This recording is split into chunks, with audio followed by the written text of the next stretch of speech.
No. Because it never does until I reset it. There we go. And then webcams. Oh God, it's kind of annoying. I have to reset it every single time. No.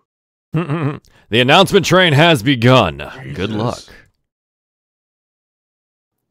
Yeah, there we go. There goes. There's my tweet. Tweet is out. Nice. Nice. There we go. Ready to go. Wait. Okay. There we go. Start streaming. Oh, I started. So how are you guys? How is your Wednesday going? Pretty good. What's going on? It was all right. I'm Etrian Odyssey. What was that? I missed that for some reason. I'm playing some Etrian Odyssey. I have no idea what that is. What is that? It is a first-person dungeon crawling game that is also very difficult. Okay. And it's a game where you can basically you have max of 5 people in your party. You can customize them to some degree, and getting good party synergy is a big part of it. If you don't have good party synergy, you're kind of screwed. Okay. Okay. So it's not like Mario Odyssey. No. Yeah. So is it like a dungeon crawly type deal? Yes.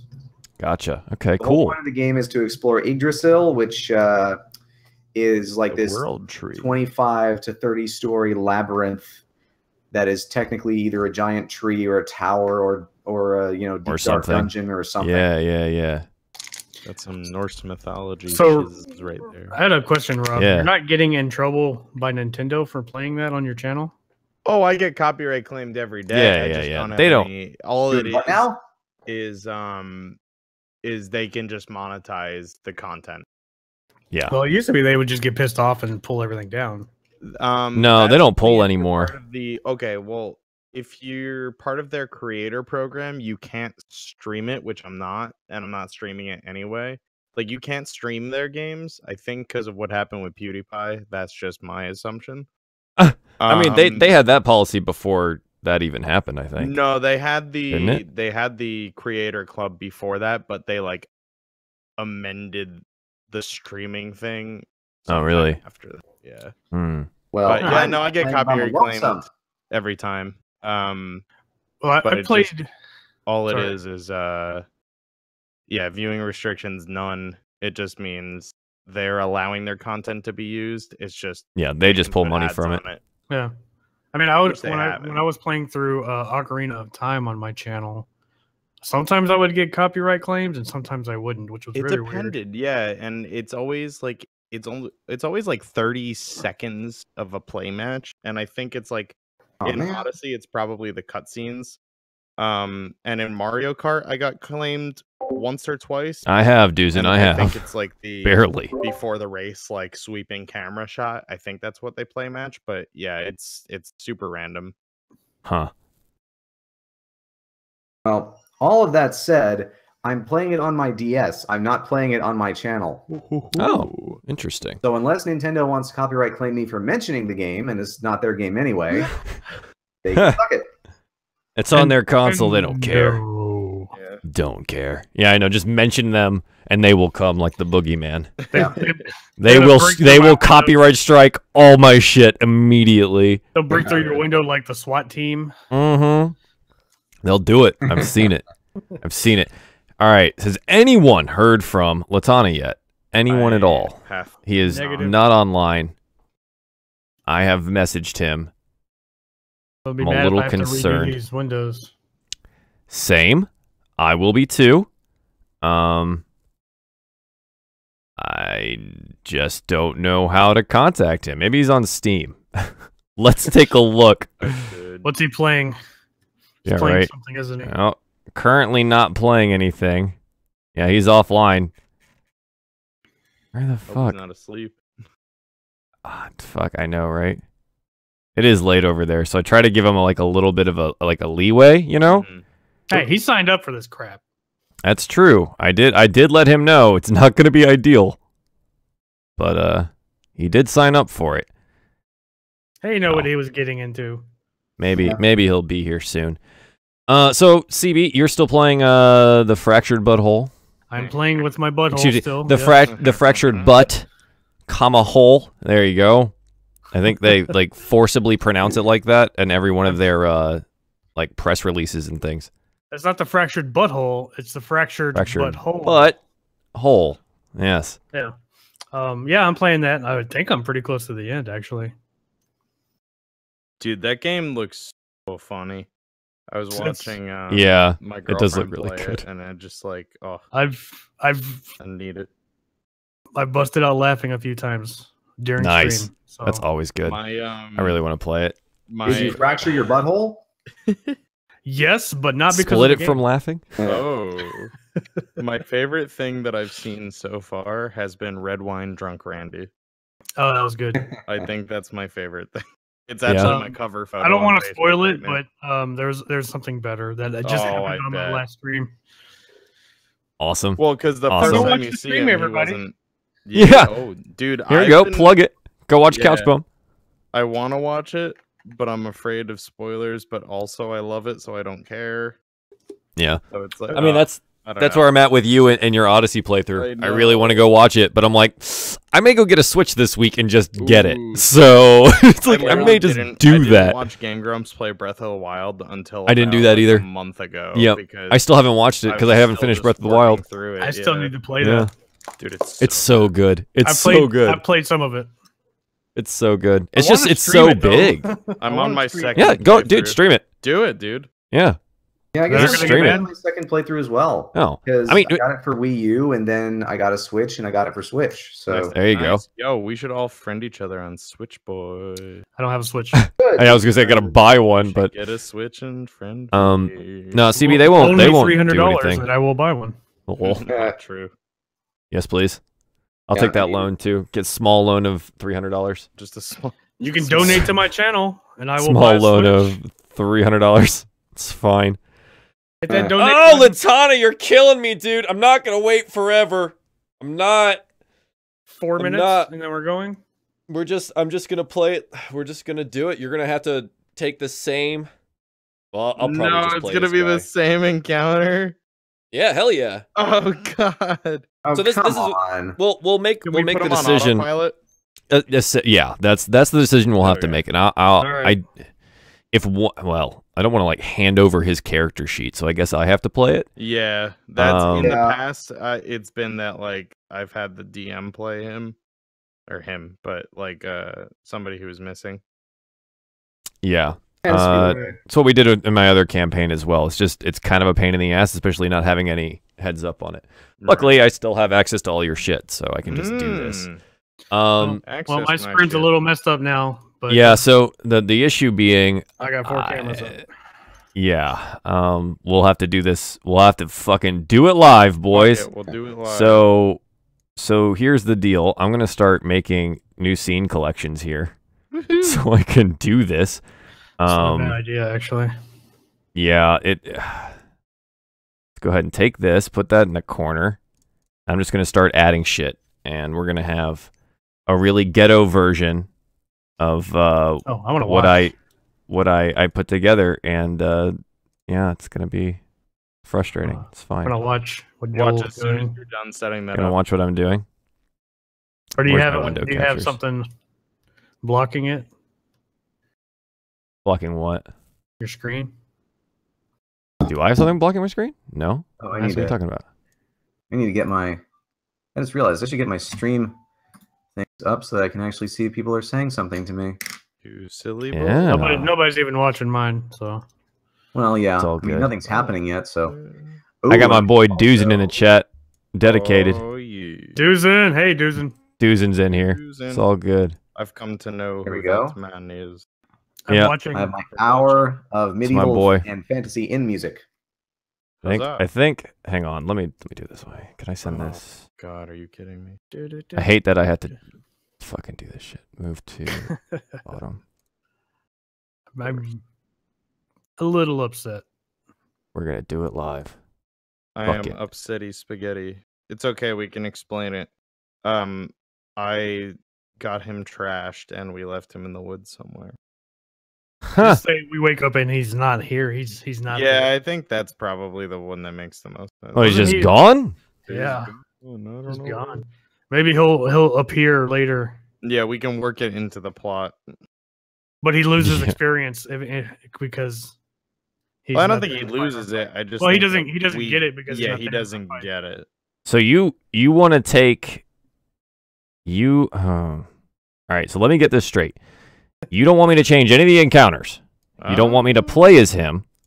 You just want to this is why I'm asking. No, I disagree with this entirely. You can change the encounter. I can. I have to recalculate everything, but yes, I can. Recalculating. Sure. Let me... Okay, fine. We'll do that. Well, fuck it. We're doing it live. Hey, be mad at him, not us. No, I'm not mad at anyone. Just the world. It's fine. Let's see. I need... It's fine. It's fine. Everything's fine. It's fine. Don't look at me. Okay. Yeah, now I got to check all of my maps and make sure you're not going to fucking die. Yeah, I mean, speaking as someone who is the squishy of the party, I would very much appreciate not being put into a situation where we're in an encounter designed for 4 people when we only have 3. Yeah. Well, I mean, I offered to play as him, so whatever you guys want to do. I would personally be perfectly fine with that. Yeah. I mean, I don't see a reason why not. Personally, it's up to you guys. However you want me to handle it. Do you want him there? Okay. So before I start deleting more things off my screen, I'm playing him. Let's do that then. Sure. All right. Cool. That's the so does this mean that next time I don't have to show up and you'll just play me and everything will be good? I guess. Experience, my boy. No, we're setting a precedent here that you have to contact at least me and let me know. So you know what? First time's a warning. Let's do it that way. Warning. I understand it's late as fuck for him. But yeah. I mean, put it this way: if I knew that I was not going to be here, I would let Robo know, and I would also tell him, "This is how I want you to play this character. These are the goals." If nothing else, at least make an effort toward going toward that goal as best. I mean, I'm not going to. Even if you ask me to do that, I'm not going to do that. I'm good. It's literally autopilot. You didn't show up. It's autopilot. I'm playing the fights. That's it. That's all I'm doing. Okay. So right, let's at least give him the benefit of the doubt. Hopefully nothing has happened. Exactly. But we're gonna roll with this right now. So let's get down into DieFall here. So where we left off, you guys had gotten kind of lost unknowingly due to some really unlucky rolls by Vathan trying to find the northern road. I feel like the plan was to get to the northern road and then try to find the smugglers passage so you could get to the city of Jewels. So you met up with the elf tribe with the elder there, Elder Hammond, and he gave you some details on kind of what's going on. He suggested the smugglers tunnels because it might be less dangerous at this time with all the orcs and goblins that have seemingly just started pouring out of the mountains. They don't come this far south. Everyone's been telling you that. They don't work together, and this shit is going wrong. There's a problem. No one really knows what it is yet, but the expectation is either the city of Jewels, someone in there is going to know, or they need to know. So you guys you're heading that direction to try and, see what's what. So we left off, you guys had gotten your experience and taken your long rest, so everyone's back to make sure you're back at full HP. You have all of your abilities, your rages, half of your hit die back, but I don't think anyone used any because we didn't have any short rests. Yeah, everything's back to full. So your key points are back to full. CouchBum. Okay. I was about to ask. Yep. That replenishes on short rests, I believe, too. So be aware of that. It should be in your meditate. Let me check your guy here. I'm pretty sure key points themselves. And we did the. I must at least spend 30 minutes of the rest meditating. Correct. A long rest is an hour. Or a short rest, excuse me, is an hour. So if you spend half of your short rest meditating, you get all your key points back. Okay. So every short rest, you can get them back. So we just said that I'm... We make the assumption that, yes, you're doing that. Okay. Right. Unless you say otherwise. And then I'll try to keep track of, okay, he spent 45 minutes doing other shit. He doesn't get his key points back. I'll try to keep track. Please help me. Okay. I will try to. So you guys are waking up to another crisp morning just south of the spine. The fog is always settled low into the pine forest. Sun is just starting to peek out, and you're all waking up. What do you do? Take a piss. Excellent. Starting the day off right. Every time. Perfect. Yep. I actually I want to look for more flowers. Okay. I don't know what do I need to do that. So the first thing you would do to find, so if you just want to find a flower, it's investigation. You're investigating the area to see if you can find something. To find out what that flower is would be a nature check. So you're going to make 2 checks, right? So you just want to find a flower. Yes. You don't care what it is. You just want to find a flower. Sure. Well, because I don't know how to make anything with the kit, right? You don't have you have a kit, but it doesn't mean you have the knowledge to do anything with it. It's just it's a gift of the fact that, like, oh, your monastery may have given this to you, or you took it from them, or you found it on your travels. It doesn't mean you know how to use it. But I won't ever learn either. You might. I might. There's opportunities. Yeah. So you guys are in like the middle of doing something. I mean, Desdin, if you're feeling so inclined and you really want to go learn how to use an herbalism kit, you can find the nearest town with a monastery that has healers and figure out how to use it. Okay. But as of right now, no, you just happen to have this kit. I don't want to look for flowers. You don't? No. Okay, that's fine. I'm just getting the idea of what's happening. Yeah, no worries. There are flowers around. They're not hard to find if you just want to find a flower. You just might not know what it is, and on top of that, you're probably not going to know the medicinal properties of them, if any, right? So that's kind of where you're at with that. Roger. So, yeah. So what now? What now? I'll just make sure we got a fire going. Sounds good. So Ignis reignites the fire. I'm assuming with just like a couple drops from one of your potions and kind of poofs back into flame. I can just toss a whole one in, you know. Okay, fine. Glass shatters. The fire goes and flares up a little bit with that little napalm bomb. Morning. Yep. Are you utilizing this fire in any way, or are you just letting it burn? I'm hoping that we're going to get some good meat from hunting, and we can from hunting. Cook it. Okay, so like Vathan is able to get you guys, you know, let's say 3 or 4 like 2 birds and 2 rabbits and various nuts and berries. He has the ability to provide food for up to 5 people. So easy enough. You guys have that food. And someone who's cooking. I just want to know, like, who cooks? Definitely not me. I've had my food prepared for me for most of my life. Okay, Prissy boy doesn't cook. Who cooks? I'm sure I know, like, basic things from the monastery. I mean, you're a wanderer as well. You know how to take care of yourself. That's fine. I mean, sure. McSwiggins as a barbarian also knows how to cook over an open flame. Are you sure he doesn't eat food raw? Yeah. I can. Well, he might. Knowing him, he might do that. No, I'll go ahead and cook. Sure, sounds good. Proper sear on my meat. Yeah. So that's good. Okay, so he cooks up the meat, I'm assuming, after, like, defeathering and pulling the fur off the rabbits and stuff like that. So this takes some time. By the time all said and done, Vathan getting the food and then being cooked, prepared, and eaten, you're probably about 2.5 hours after waking up.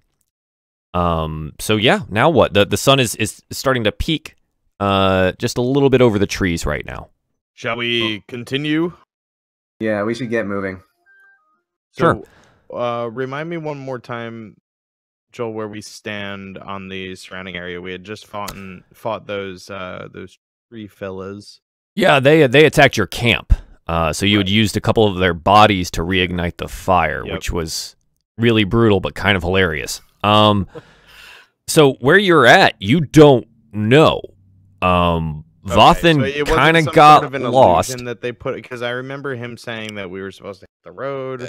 Call it flavor text, right? He rolled really poorly, and I said there's no way he should get this lost just trying to head east, right? There's no way. Right. So it must have been the moving forest, quote unquote, around him that got him off track. So did that shift back into place, like, or? Oh, you are somewhere north.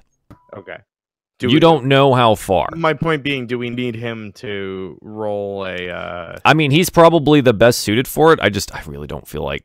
All right, let's just do this. So we get up. Vathan, as embarrassed as he is about not being able to provide the best tracking, he's going to go ahead and make his rolls.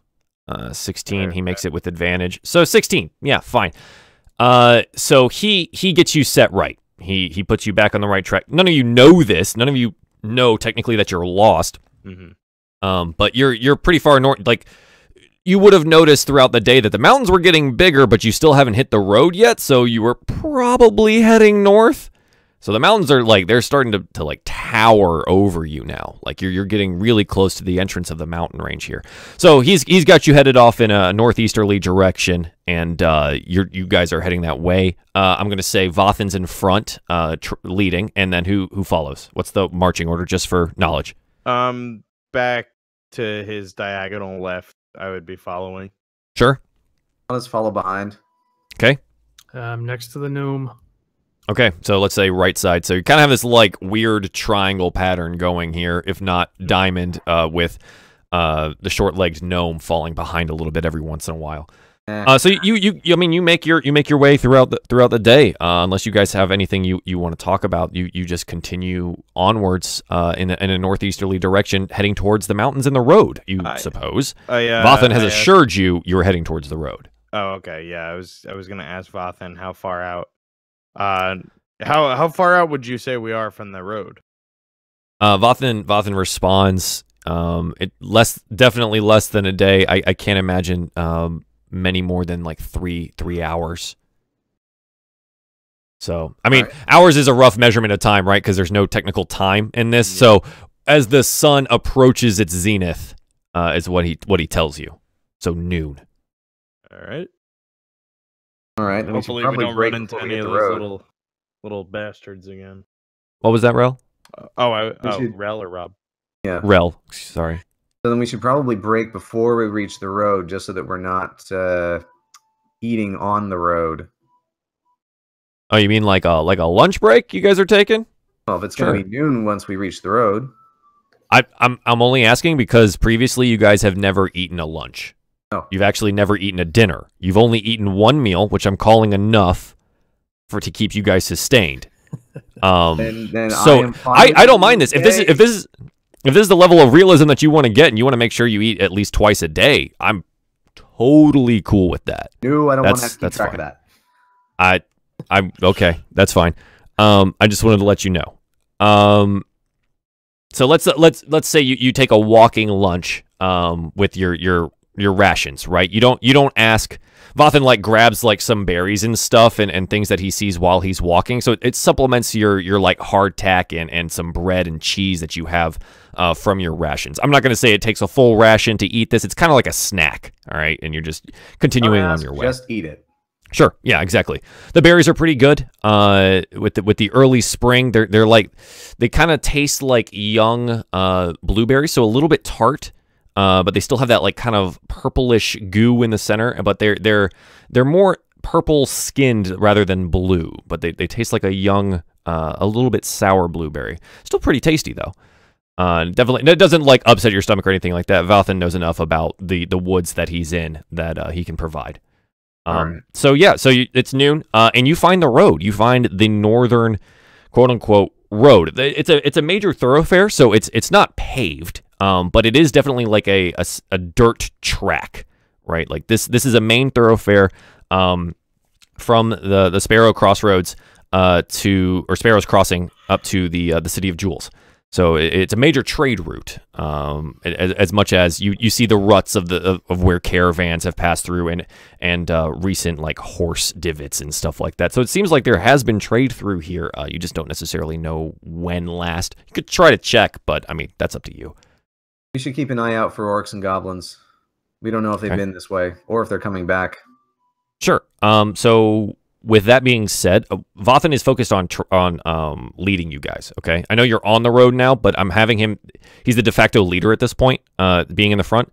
So I want to know who's doing what while you're walking. Is someone actively perceiving for threats of some kind, or what's the play?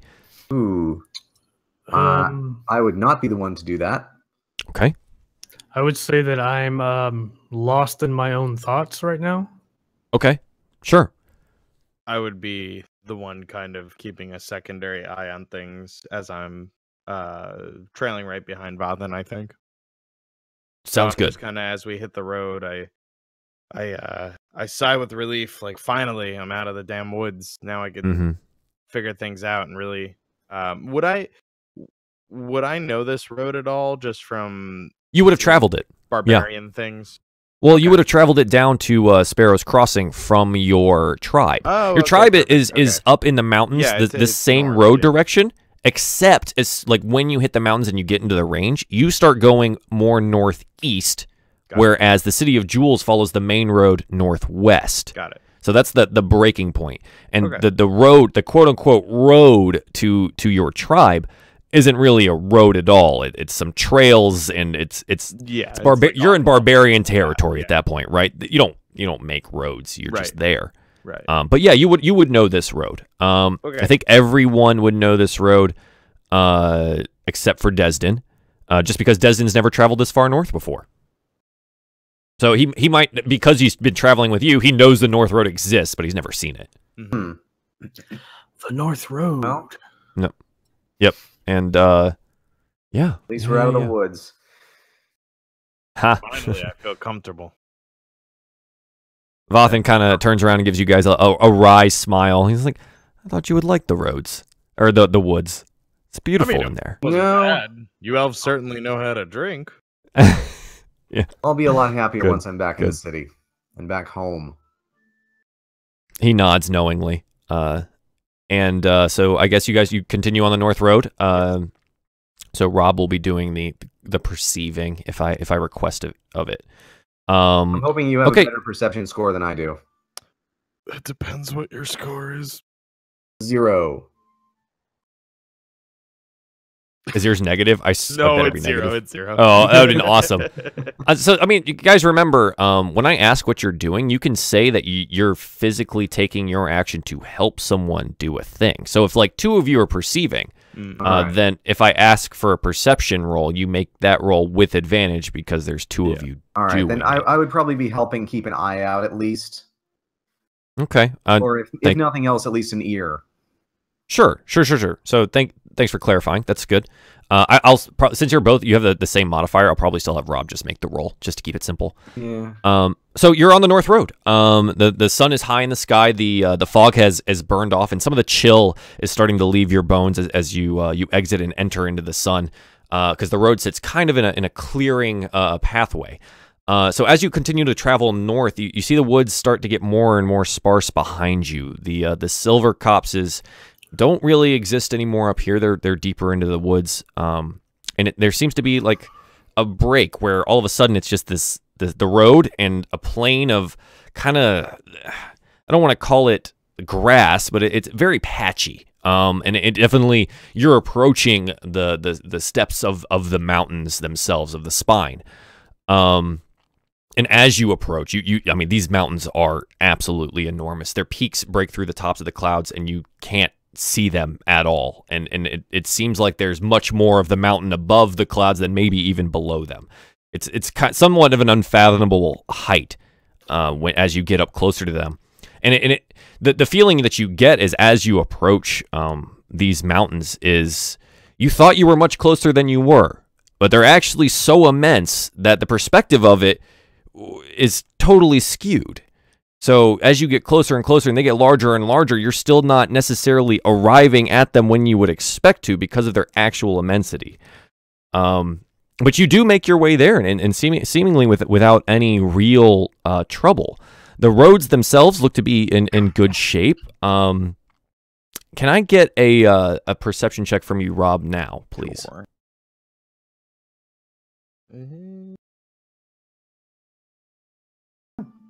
19. Excellent. Excellent. Oh, you actually make it with advantage, so just go ahead and roll it again just in case you get a natural 20. I'm sorry, why do I make it with... Oh, because Rel's helping me. Rel's helping you, yeah. And hey, if you get a natural 20, that means you see through the Matrix. Sort of. You kind of notice, Rob, as you're going along, you're starting to... You see some tracks that are out of place on the road, and it becomes clear to you that, yep, those kind of smaller boot prints, that's either a lot of children or the goblins ran straight down this road at one point. So, I mean, this kind of fits all the reports that you've heard before, and being at Sparrow's Crossing, like them literally running down the north road into the city, or into the town, excuse me. It makes sense. They took the road. How no one really was alerted about it, it's different. You don't really know why. Are we far enough away from Sparrow's Crossing that we wouldn't really see any evidence of battle? You are 3 days from Sparrow's Crossing now. Oh, so yeah. Okay. Yeah, you've been traveling for a while. Yeah. Okay. So there's no evidence of battle or anything like that. I think you're far enough out of the way that no, it looks like there's definitely been some marching here by like little footed things. The green bastards definitely took this road. Yeah. Easiest road to take. Are they coming so back yeah. You and as you continue walking, I mean you notice a like an overturned caravan on the side of the road, and that's like the first real instance of noticing there's been any struggle or waylaying of someone on the road. Knowing this land, the northerners of you know there's bandits too, so it doesn't necessarily mean goblins and orcs, and maybe it's an old wreck or something like that, but it's interesting that off the side of the road there's this like wagon that's been turned over. You can investigate or continue walking. That's up to you. Looks like it's been turned over. It's like carted on its side. What is there, however? Like, are there things strewn about? So there's like busted up crates and stuff like that, and there's like a chest that's thrown open and there's just stuff. It looks like it was picked over pretty cleanly. Well, we're not bandits, so we'd better get a move on. Sure. Is there any gold lying around? Would you like to go investigate? I would like to go investigate. Okay. Yeah, McSwiggins steps off the road and heads over towards the cart and make an investigation check. All right. I'll be over here covering you, 16. I guess. After spending about 15 to 20 minutes picking through the like just the debris and stuff like that, you don't really notice anything. You picked up like 2 copper pieces that were laying on the ground, and the rest of it, there's like some cloths, but they look like they were used to cover the wagon, so they're really worn and not very well useful. Like I said, everything else looks like it's picked over pretty cleanly. So you picked up 2 copper pieces. Any alcohol? Sadly, no. Well, they picked this place clean. Those little bastards love their shiny trinkets. They do. They do. As do we all. Can we move along now? Yes. Sure. Okay. Back on the road, heading north. You're approaching the mountains. They're getting ever closer and ever closer, and you finally find the pass where the mountains come down and the road starts passing through it. And you've approached, and you're now in the spine. You're in the mountain range, traveling the northern road. And as you continue onwards, it's getting later into the day. It's probably becoming like mid-afternoon. You've been walking for quite some time today. Been a really hard, like not hard, but a good travel day. To get back on track. And then I'd like Rob to make another perception check, please. Rel, if you're still assisting, please make it with advantage. Sure. Yeah, if I check the box and then click it, that means advantage? No. So you're talking about next to perception, there's a box? Yeah. That means you're proficient in it, and you would add your proficiency mod. At the top of your sheet, there's a toggle that says advantage. Yeah, there you go. Sure. Oh, Jesus. Okay. I hit the sauce a little too much today. I'm having flashbacks. Yeah. You guys you're walking down the road, and the mountains they kind of obscure your vision as you kind of wind back and forth. The road's not straight. The distance to the City of Jewels isn't really all that far once you get into the mountains. The road's just not straight. You can't build a road straight through this stuff without a lot of time, effort, and money, and no one seemed to actually put that kind of effort into it this far into the mountains. So as you come around a bend, let's find out.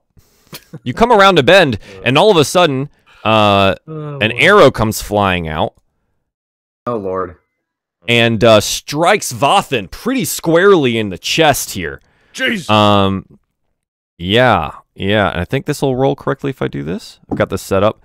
And does 8 damage to Vathan, and he gets hit real hard, and he's And that's at that moment you notice that I need everyone to roll initiative as soon as I get you on this map. Oh, Lord. Sorry, Jesus was out of character. Voss's farts! There you go. See, this is what happens when you stop to check a wagon. Well, let's call it that's what it was. Okay, so I said Vathan got hit with some damage. So here, let me go ahead and pop his character sheet out for me so I can play with it. So he is 1, 2, 3, 7. Excuse me. 5, 6, 7. No. He got hit for 7 health. Oh. I'm not You can count the goblins. They're all there. I mean, yeah, there are 7 goblins. So you come around the corner, and all of a sudden, Vathan gets hit with this arrow, and all of you guys are, oh, what's going on? And so as you all round the corner, you see the scene in front of you. It looks like there's been a small wagon with a horse being horse-drawn, and it seems to have been beset by goblins here. I don't know if I set up the initiative tracker. Hang on. Okay. That's awful. That's working. We're doomed. Oh, whoops! I didn't click my token. Did you roll in already? Yeah, I'll get you. 10. Don't worry. Yeah, hang on. Let me go ahead and add you. Thanks. Add turn. McSwiggins, you had a 10. Okay. And so I'm going to roll these things. Hang on. Let me get them all out here. So the goblins are going to roll theirs. Oh, wow. Okay. Oh, so boy. that's the archer goblins. Okay. And then I'm going to hang on. I got so many character sheets up on my thing right now. 1 second. No I'll worries. roll this goblin. All right. So that's the melee goblins, and then in the back you see a larger gray-skinned creature holding a sword and a shield. Essentially, you walk around the corner and you watch him take off the head of the traveler. Oh. Wow, everyone, look at this. I'm having terrible rolls today. Cool. So this is all in there now, and I need to roll Vathan's real quick. Hang on. No, I'm totally okay with you having terrible rolls. You're trying to kill us. That's true. And Vathan has an 11. Perfect. That is not bad. All right, boys, time for bed. All right, so we start at the top of the turn order here with Desdin. So Desdin, this is the scene you see in front of you. It looks like a couple of these goblins have started going after the loot in the caravan here. They have 2 archers up on the hills here. One of the goblins seems to have killed the horse from when it was running away, and the orc has just struck down the traveler. What do you do? I'm assuming this is the traveler. Yeah, the one with blood on him. Oh, okay. I can't see that far. Sorry. I mean, if you zoom, it should be able to see it zoom in. I went and got a whole bunch of cool stuff, so I just want you guys to enjoy it. Also, I noticed this is the first proper map we've had with actual distance. Excuse me? You've always had distance. No, we've always had distance. We've been pretty close to the enemies to start. Like this is. Oh, yeah. This is the first time that you're wandering into enemies rather than enemies ambushing you. Yeah. Except since the first fight, ambush us. Well, one did with an arrow to the heart. Yeah, he did some good damage. Desdin, all right, show me what you got. But a flesh. What are you doing, bud? Do I like which one hit him? You don't know. He took an arrow. There's 2 holding bows. You can make a guess. Right. No one's like the perception rolls weren't high enough to actually decide like you know what's happening here. Right. Okay. Oh, Lord. Jeez. Let's see what we got here. Bows would be really nice right about now. Indeed. Actually, I have some darts I could use. Yep, you do have those. Look at my sheet real quick. The light crossbow. Yep, you do have a light crossbow as well. Yeah. You just roll. Don't roll your crossbow right now. I didn't. Did I? Yeah, you did. If you click the name, it rolls. I'm sorry.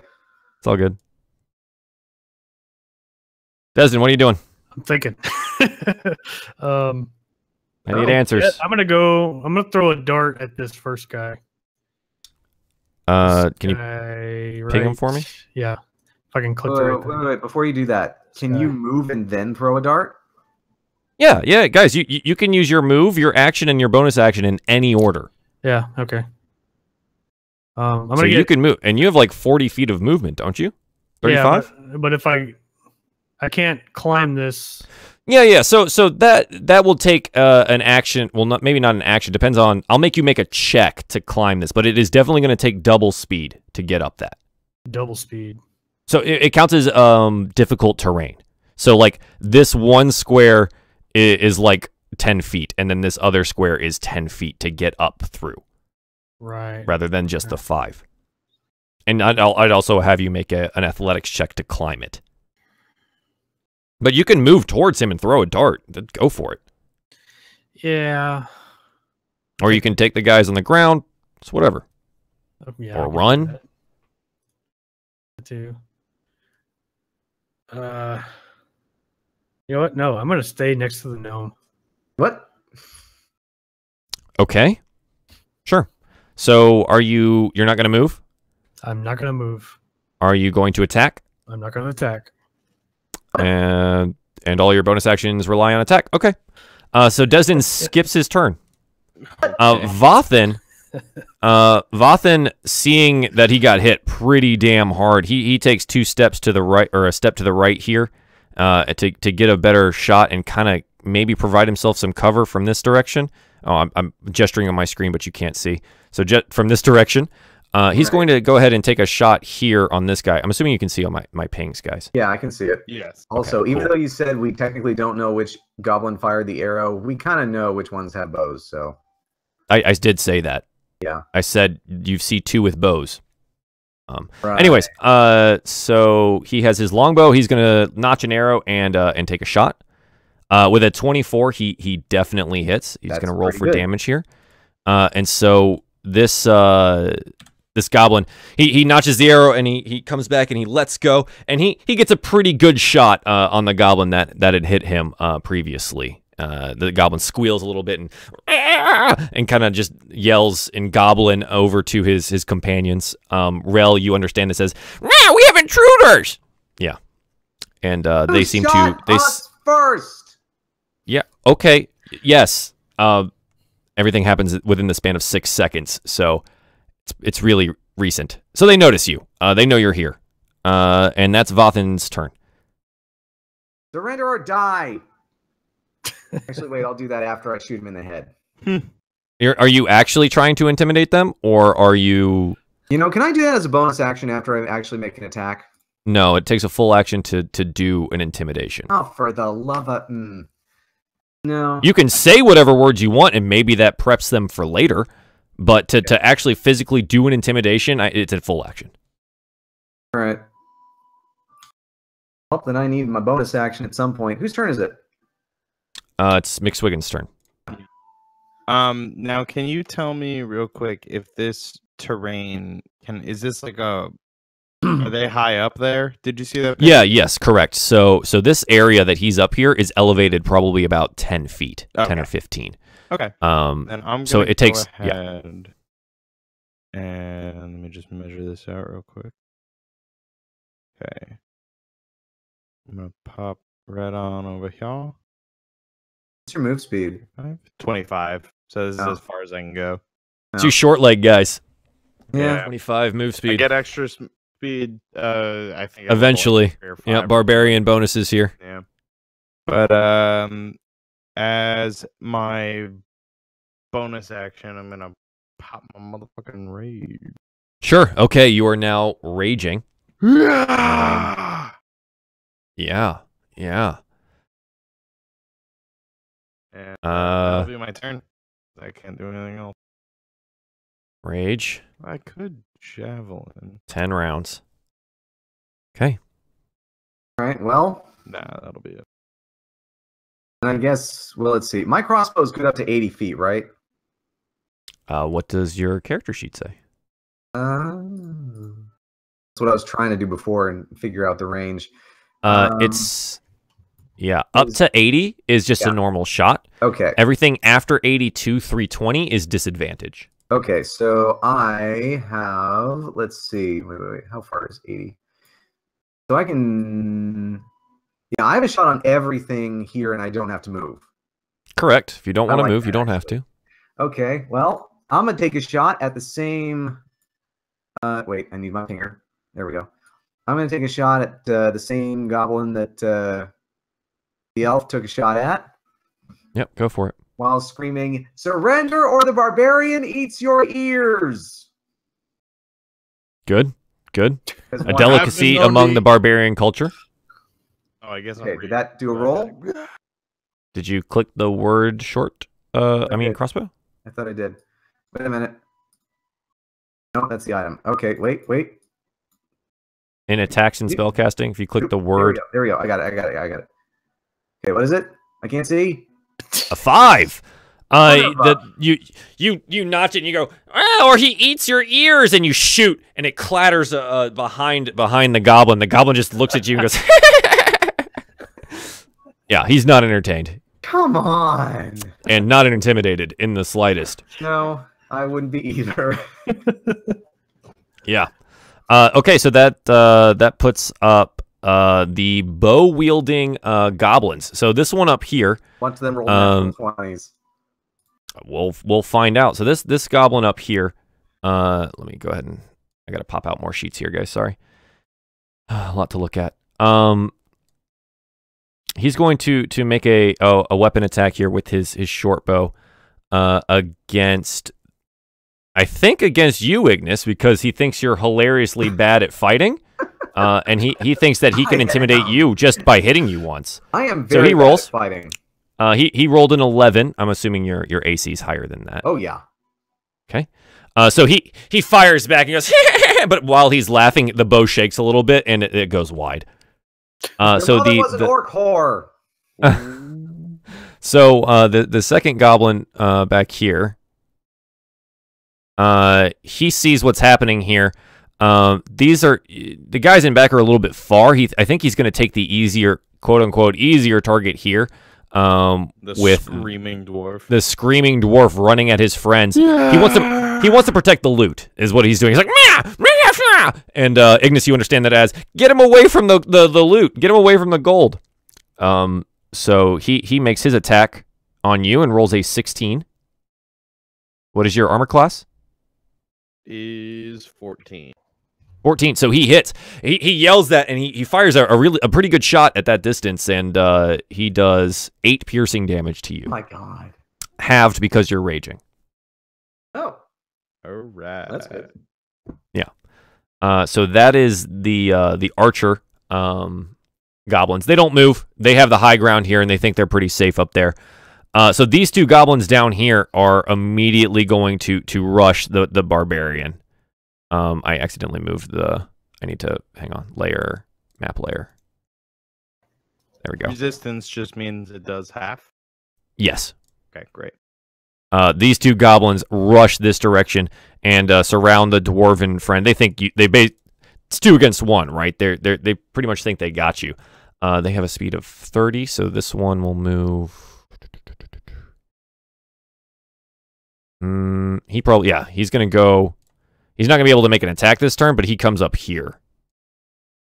Kind of in the same spot that his friend was beforehand. And so these two goblins here are going to make attacks on you, McSwiggins. They're gonna slash their scimitars at the screaming barbarian. First one rolls an 8, and the second one is 7. So even though you're running screaming in and they're coming screaming at you, you parry away their strikes, and they aren't able to hurt you. I think. Off. Did I skip? Oh wait, did I not roll the orc? He goes after them. Yeah. Oh, I don't see him on my tracker. I thought he was the 4. Oh no, I'm sorry. He was those are the melee goblins. I thought I rolled this. Hang on a second. Let me take a look. Initiative goblin, 4. Orc 4. Okay, so he goes at the same time. Hang on. Let me go ahead and add him to the initiative order here.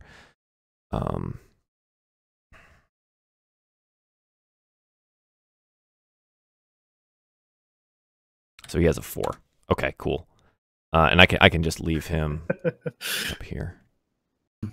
Got a lot of things on my screen. Somebody commented on Rob drinking out of a horn. Yeah. The man lives and breathes the barbarian way. McSwiggins, the drunken dwarf. Yep. Okay, so the orc, it's his turn. He after slicing off the head of the traveler here, he starts making his way. Actually, because he has, I think I have to copy and paste this in here. So as an ability, an orc has what's called aggressive. As a bonus action, he can move up to its speed toward a hostile creature it can see. So it boosts his attack speed or run speed here, and he runs headlong over here, right in front of McSwiggins. And then he makes an attack here with his axe/scimitar, what he's holding. He rolls a 6, fat 6. He runs all the way over there, slams down, and McSwiggins just dodges backwards, laughing his head off. Ugly bastard! McSwiggins has now tanked 3 attacks from these guys and not felt a thing. Desdin, it is now your turn. They are rushing your buddy up front here. What is your plan? You gotta get in there and help him. Do you say that to him in game? Yeah, you gotta get in there and help him. He's surrounded. Okay. I'll handle the yard. What I'm gonna do is make sure I get this right. I want to go here. Can I do that? Can I run through my buddy? I'm sorry. Can you ping it again for me? Can I run through my buddy? You can run through him as long as you don't end up in the same spot, but you can't stand here because it's a rock. Oh, it's a rock. Yeah. Well, crap. I think if you're just in range of the orc and the one goblin, you'll probably be fine. Yeah, I'm gonna go here actually. Okay. So let me move my dude. How do I move my dude? The arrow pointer. Yep, you need the pointer. Yep, there you go. Cool. And I'm gonna a quarterstaff attack the orc. Okay, go for it. 23, yeah, a resounding hit. The orc focused on bringing his weapon down on the barbarian. Doesn't see you come in and thwack him upside the head real good for 10 damage there. Wow. Yeah, well done. Also, bonus strike, unarmed strike on this guy right here. Yeah, okay. Go for it. Jesus, dude. You're all of your guys' rolls just like are kicking my ass right now. Except mine. That unarmed strike that you just did, and you hit him with the quarterstaff, whirl around, and you kick at this goblin, and his head goes flying. Another head kicked off a goblin. You've been doing really well with that. That's 2 less ears for the barbarian. He's going to be hungry now. All right, Desdin, I believe that completes your turn. It does. Okay. Vathan, seeing what's going on here, I think he's going to take another shot up at the archer. He's not done yet with this guy. So let me pull up his. He's going to get a natural 1. I mean, I am a terrible roller today, so he rolls a 23. Really good hit. So he draws back, takes a good bead. He's torn the arrow out of his shoulder here, and he takes the shot. and he deals this goblin 8 damage, and the arrow strikes him squarely in the chest. The goblin flies backwards, squealing and tossing his short bow, arrows clattering everywhere, and he dies. Vathan's not going to move. He feels like he's in a pretty good spot here. McSwiggins, it is now your turn. Alrighty. I would like to attack the orc with a fling from Grata. Yep, go for it. Kill it, kill it, kill it, kill it, kill it, kill it, kill it, kill it, kill it, kill it, kill it. 14 does hit. Go ahead and roll damage. Okay. If you guys don't mind changing your names to your character names in the roll sheet, that'd be great. Thanks. Ooh, wow. Right. There we go. Oh, Jesus. 18 damage. Holy sh! That's a range? Is that right? Oh, wow. Yeah, because you had 12. You hit max die damage plus your strength plus your rage modifier. So yeah, you deal him 18 damage and you cleave him in half. Like he misses, and so basically it's on his downstroke. He gets swatted at with this quarterstaff, and then while he's just almost prone, you come swinging down with your axe and you just split him in 2. And may I, as a bonus action, eat his ears? That would take you a full action. You got to tear him off first. You can do it after the fight for sure. Okay. Yeah. Is it an intimidation? I wanted them to see it. Yeah. You wanted them to see it? I ever saw one. You can take your next action to tear off ears and then eat them. Okay. As an intimidation? I'm just saying it's a full action, not a bonus action. You know what? If you wanted to make that your intimidation, sure. I'd say it. That's pretty intimidating. Yeah? Yeah, so on your next action, you're more than welcome to do that. All right. Yep, it's just going to take you a full action. No worries. You got to get down there, rip that shit off, and then eat it and be intimidating. Yeah. You know what? Okay. I'm going to take my action and try and intimidate him. You guys don't surrender, you're going to end up like your friend over there. The two up front here are Our barbarian cleaved him in half for easier ear eating. Sure. All right, fine. Roll me an intimidation. All right. It's probably going to suck, but whatever. Roll me an intimidation. I didn't realize I'd have to be the mouth of the group. Good lord. All right. What was that? 7. It looks like 15 on my screen. Weird. That's really, really weird. The two in front don't seem to be taking any mind of you. The one in back seems a little affected, but he doesn't move. The two in front are making their way. Whoa, what's going on? Sorry, real quick update. Latana said he'll be here in 5 minutes. Oh, okay, cool. I'll have to fix all the camera stuff, but yeah, we can do that. We can do that during the break. Yeah, we can. So let's go ahead and finish up this fight, and then we'll probably take the break. So it seems like you affected at least this one back here with the bow, but the two up front here are too busy making their way towards your friends to care. So 7 wouldn't have hit any of them anyway, I think, unless they have less than armor class 11. They no. Yeah, that whatever. At least I made an effort. Yep. Okay, so would you like to move or bonus action? What bonus action? I don't know. Do you have a bonus action? Pretty sure I don't. Okay. Would you like to move? You know, it says on I was meaning to ask you, it says on my character sheet for hit dice, it says total 2, but it says I have 1. So I'm not sure what that's about. I don't know whether that's an error or something. Maybe you should have all your hit dice back by this point. Yeah. Okay. So you should have 2 and 2. So if I have 2 hit dice, what does that mean? That means during a short rest, you can use those dice to regain your health. Oh, okay. All right, then I don't think I have a bonus action. Okay. I hope I'm wrong, and I suddenly realize later on that, oh my god, I have like multiple bonus actions that I could have taken, and they would have saved us all, but I didn't know. Anyway, I guess that's it for me. Okay, so you don't move. That's fine. The archer in the back here, though he seems affected by your intimidation, he's going to go ahead and I think he's going to take the shot at the monk, seeing the monk basically like just mess up 2 of his guys there. So the goblin here, he's going to make a short bow attack against the monk and rolls a 10. I'm assuming that does not hit. Double checking, it does not. 16 is my AC. Okay, cool. Are you medium?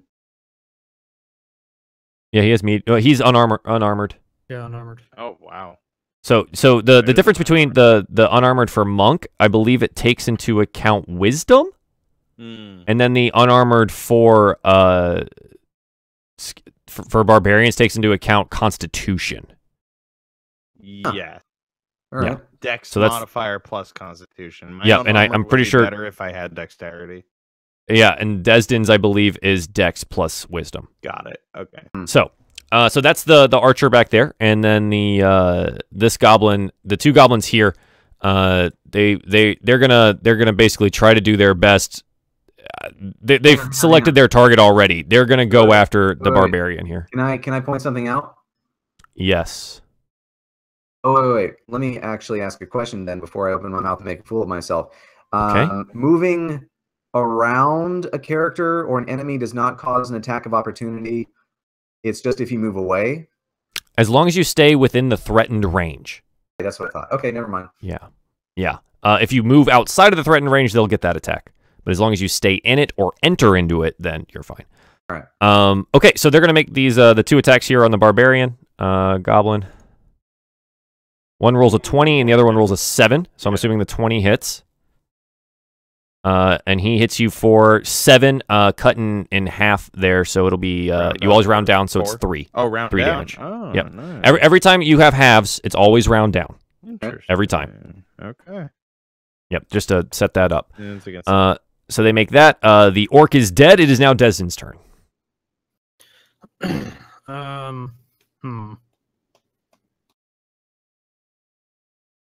All right.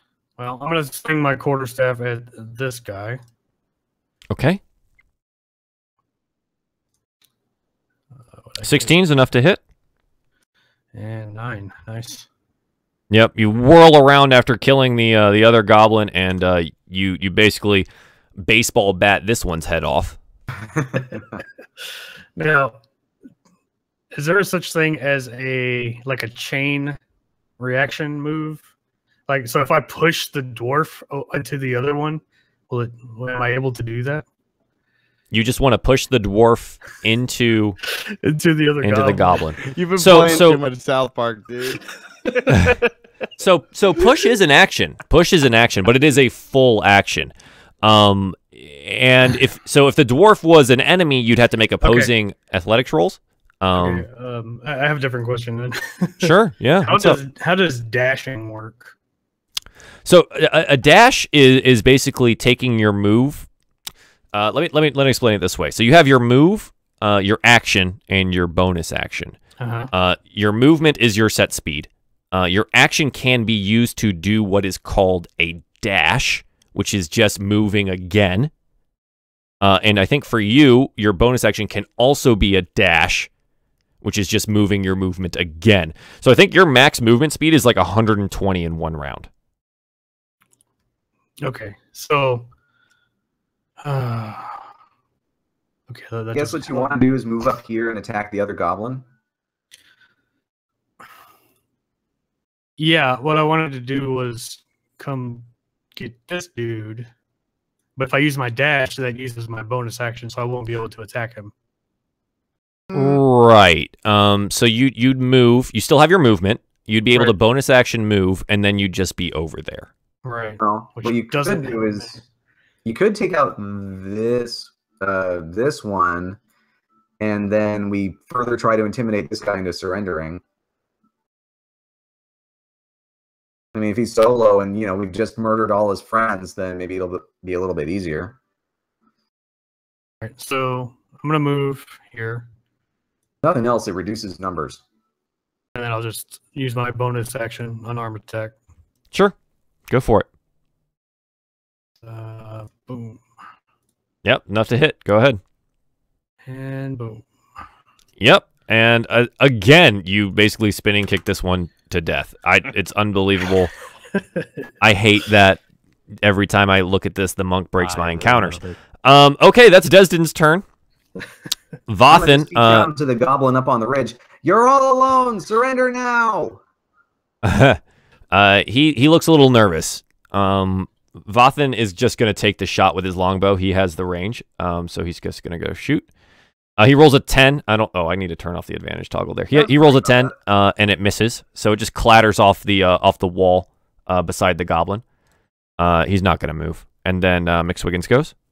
I'd like to use my action to eat the ears of the orc. Okay. Is the action just to eat the ears, or are you going to eat the ears in trying to intimidate? Yeah. Intimidate. Okay. So you're just eating the ears. What are you trying to intimidate him to do? So I'm directing my intimidation at the goblin archer. I'm just saying, basically, "Then with the wrong dwarf." Okay. I don't. And I'll back it up. Go for it. Even if it doesn't work, I'm just going to shout, "Surrender or share their fate."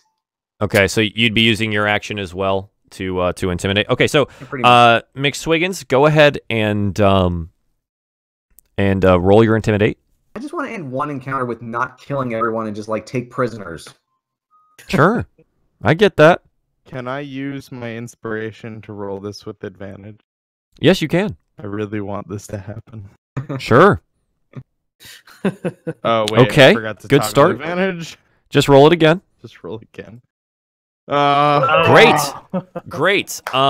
So you bend down, and I don't know, maybe it actually takes you a minute to get the ear off, so it's no longer very intimidating. The goblin's just kind of looking at you, and then you figure out that, like, shit, I can't tear the ear off. So you pull out your belt knife and you start sawing at the ear that on the orc's head, and you know what? You nicked yourself a little bit, and you're like, damn it. Son of a bitch. Yeah, and you're like, and now you're raging, bleeding from the hand, trying to take off this ear.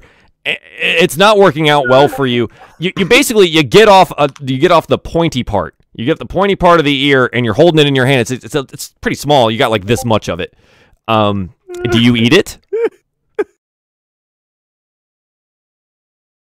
I'm assuming you're going to eat this, but I'm going to ask. Yeah. Okay. So you daintily put this, raging the whole time, so your teeth are going like, and then you go. Maybe you didn't know what orc flesh tasted like, so you're a little nervous about it. Because I mean, maybe it'll make you sick. Maybe you've never done this before. You don't have to swallow, just chew. You go. Does it taste like chicken? And the goblin in the back is just askance. He has no idea what your intention was with that. Yes, you confused him. Yeah, he's a little confused. So there you go. Because you nicked yourself, you maintain your rage, so you take 1 point of damage. Halved, so 0. Don't even worry about it, because you're raging. All right, Ignas, it is your turn. That went well. Surrender, that was excellent. Or we will continue doing bizarre things to the corpses of your friends. You know what? Make that intimidation. So what do you... My question is, and as it was with McSwiggins, is what is your intention with this intimidation? Are you trying to tell them to do something? Or are you just saying surrender now? Okay. Sure. Go ahead and make that intimidation roll. Oh, man. Oh, God, come on. The goblin really just looks askance. Looks askance at all of this. He should just run out of fear for his own life at these psychopaths. Since it's now his turn, he does that. The goblin just he looks at the battlefield, shrugs his shoulders, looks at you guys, gives you a funny look, turns around and just jogs off. Yeah. He just fucking jogs away. So he's off the map. There he goes. Christ. My hero. Can I chase after him? Watch him as he goes. Let's see. Sure, he can take disengage or hide as a bonus action on each of his turns. Oh my god. So yeah, it comes back to the top of the turn order. Desdin, if you want to make a run at him, you can do that. You're gonna have to get up this. Nah. I'll let him go. You're gonna let him go? Okay. Sure. So I gave He's waiting for a call, but I told him to give us a second. Just wait for the break. Yeah. Yeah. Which we're gonna do right now. So well done, guys. You cleared this. You didn't save the traveler, mostly because you didn't even notice that there was an attack happening. But you were able to clear it of goblins and the first orc that you've come into contact with. So well done. We're gonna take our break here, guys, and we'll be back in 5 to 7 minutes. So until then.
Like, how great is that? That's really nice. Yeah. Good stuff. Dude, geekyjerseys.com. That's a thing. I didn't even know that was a thing. Yeah, that's pretty cool. They're going to get some new customers. They just made a Super Nintendo one, and they just made a Slurm one, and I really want one of them for Christmas. That's when you slap on the list there and be like, all right. Yeah, I'm trying to give be it to me and doing apartment things on the list, but yeah. Oh, I mean, yeah, you want to set up your whole recording stuff too. Yeah. Oh, dude, I'm so fucking pumped. Less than a month. That's so awesome. Less than a month. That's actually, so awesome. A month today. That's great, man. They've got a Pickle Rick one on here as well. Pickle Rick. $99. Yeah, they're expensive. They're hence why he's like, I need to be responsible and maybe not get this. Christmas for the kids or Pickle Rick? Yeah, what do I get them? See, I just have a cat and a guinea pig to worry about. I think they're not that picky. Yeah, you're all right. That's good. Ship to the UK. Oh, I'll do this later. No, you're fine. We're on break right now, Vathan. Don't even worry about it. Children's Christmas. Yeah. Nice. I'll put him on a stream too and say that's the guy. No. Yep, that's the man. Like, comment, subscribe. No. Jeez. Also, it's not my fault monks are broken. Okay, I'm playing. It's not your fault. It's not your fault. They're just fucking busted. And your rolls have been ridiculous. Like mine have been shit, but yours have been ridiculously good. I'm proud of you, all right? That's all I'm saying. You're doing real well. Set this up right, because I don't think I've rolled anything under 10 ever. That's my question. I don't know if I've set it up right either. And I'm kind of starting to question that. Set up what? So I do have super high dexterity and wisdom. So your dex is 18?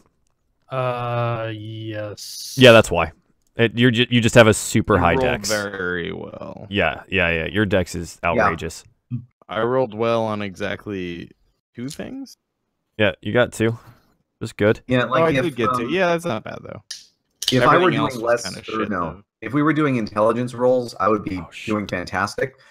You know, aside from the natural ones and all that. Start throwing some spells or something, man. I know, right? I'll get a spell next level. Nice. It's true. I will get an awesome move next level. I can't wait.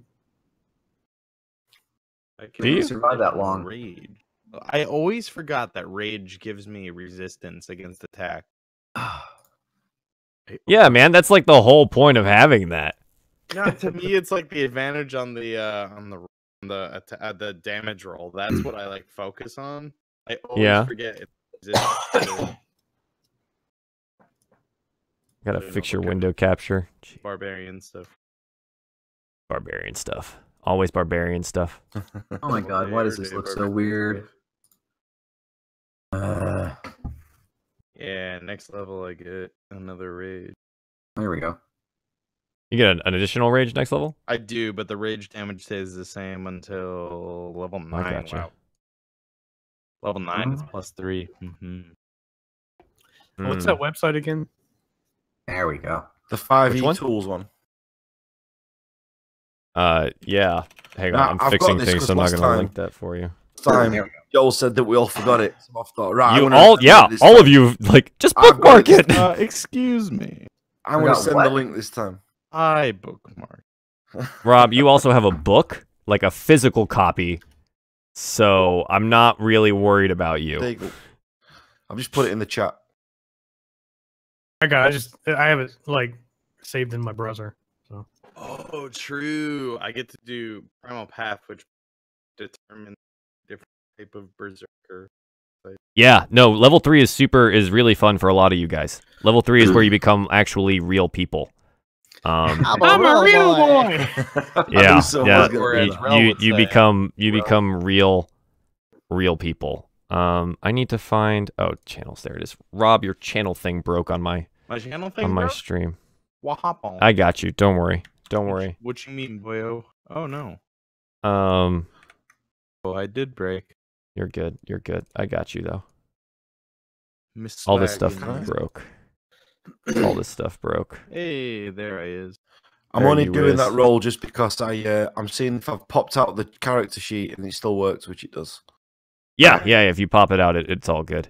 That's how I was running yours. Anyways, so is everyone back? I think I've got everyone set up now. CouchBum, me, yes, everyone. Awesome. Back to this scene here, and we are done on this.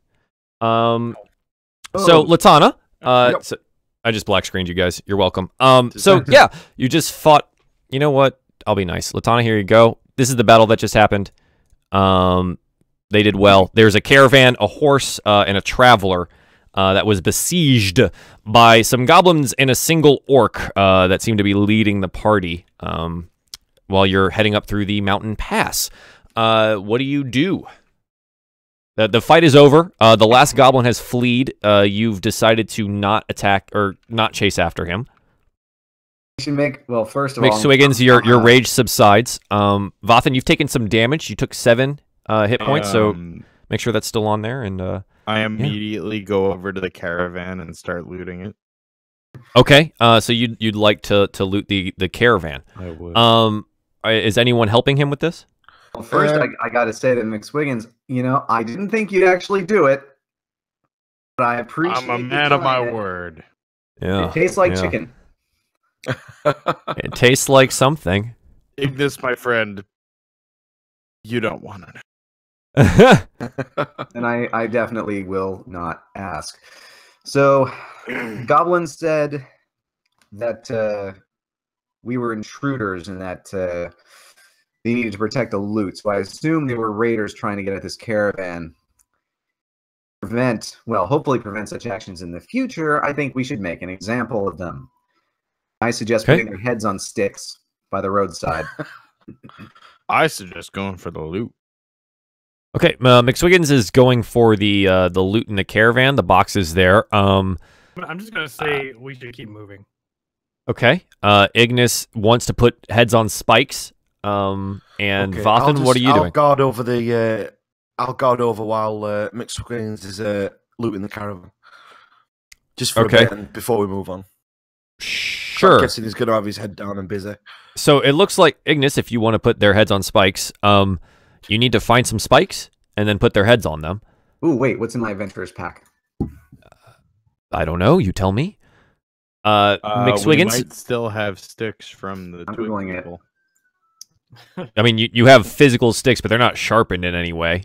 This is also really rocky terrain. Getting this to, like, sit upright or into the ground is going to be pretty difficult. Go ahead, Ro. 10 pitons. Yes, those are climbing spikes. Yes. Okay, climbing spikes, sure. As in they go into rocks. Sure, yeah. So rather than putting their heads on spikes, I'm going to spike their heads to the rocks. Sure, okay.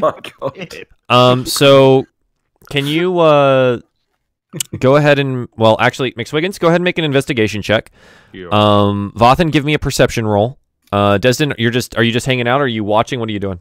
I'm just gonna look around. I'm just like staring to the sky or something. Staring to the sky? Okay. So let's say Desdin has posted up on a wall somewhere and is just kind of mentally meditating, relaxing. Those perception checks are just a 10 on investigation, an 8 in perception. I've only been doing this for 200 years. I knew. I know. Yeah, and you're out of your favorite terrain now too, so you don't even get the bonus advantage for it. Oh, I need to change these to By the way, this is there we go, so you guys can see the rolls. Sociopathic adventurers. No one gives a darn about the dead guy over there. Yeah, I've noticed. Okay, it's all so par for the course for a barbarian. So, how many heads are you putting on spikes?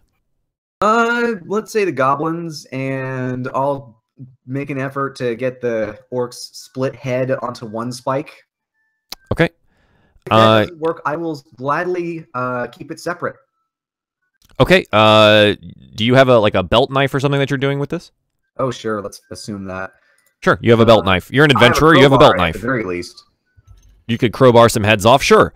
Can I get you to make 1, 2, 3 for the goblins on the ground? Can I get 3 D20 rolls, please? Okay. Let's see. Wait. How should I do this? Roll D20 3 times. Yeah. Just so do /roll 1 D20 and then just give it to me 3 times. Okay. Wow, that's a fail. You were saying about my rolls. What was that again? Oh. Yeah. Oh, here we go. Okay, 2. That's 2 natural 20s in one session, or no, 2 natural 1s in one session. By the way, that means I'm cursed and I should not. You're rolling like me right now. Okay. So the first one, you get over there and you grab it by its goblin-y hair and you start sawing at the neck with your little gnome arm. The goblin is actually bigger than you still, even though they're relatively small. So you kind of, it's really difficult for you to do this.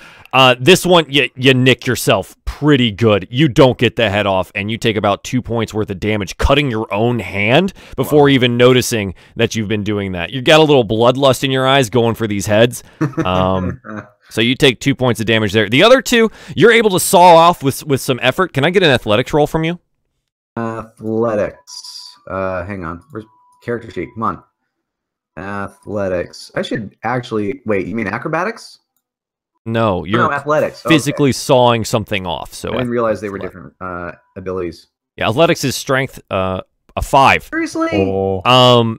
Yeah. The cut feels good, but you just can't get through the spine. You just can't get your little pocket knife through the spine with your gnomey little arms. You are covered in black gore everywhere. Hang on. I can work with this. I can work with this. Heads almost severed. I will still sever this whole dang body. I will put it into a nice sitting position and just piton right through the underside of the head, through the throat and the back of the skull. Ping on the map where you're gonna spike one of these guys. The first one, you've mutilated the face, you've cut yourself on it. The second one, you got a clean cut started, but you couldn't get through the spine. Let's say here, right here in the side of the road. Sure, you know what? I'll make it easy for you. The second one is this one right here. Sure. Great. Can I get another athletics check, please? Sure, why not? Let's make another natural 1. Why don't we? This roleplay got dark. Actually, give me one right now. You me try to eat an ear earlier. Oh, it was great.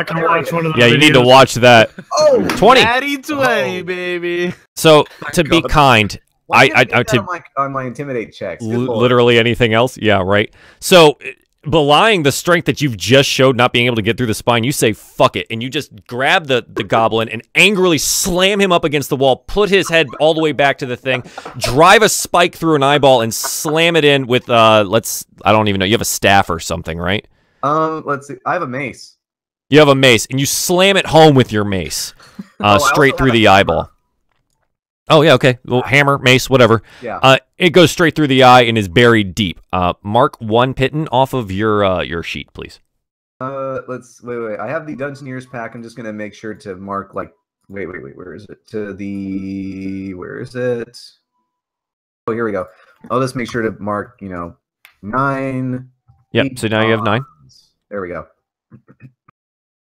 Okay. By the way. I'm sorry, what? In my bag of holding.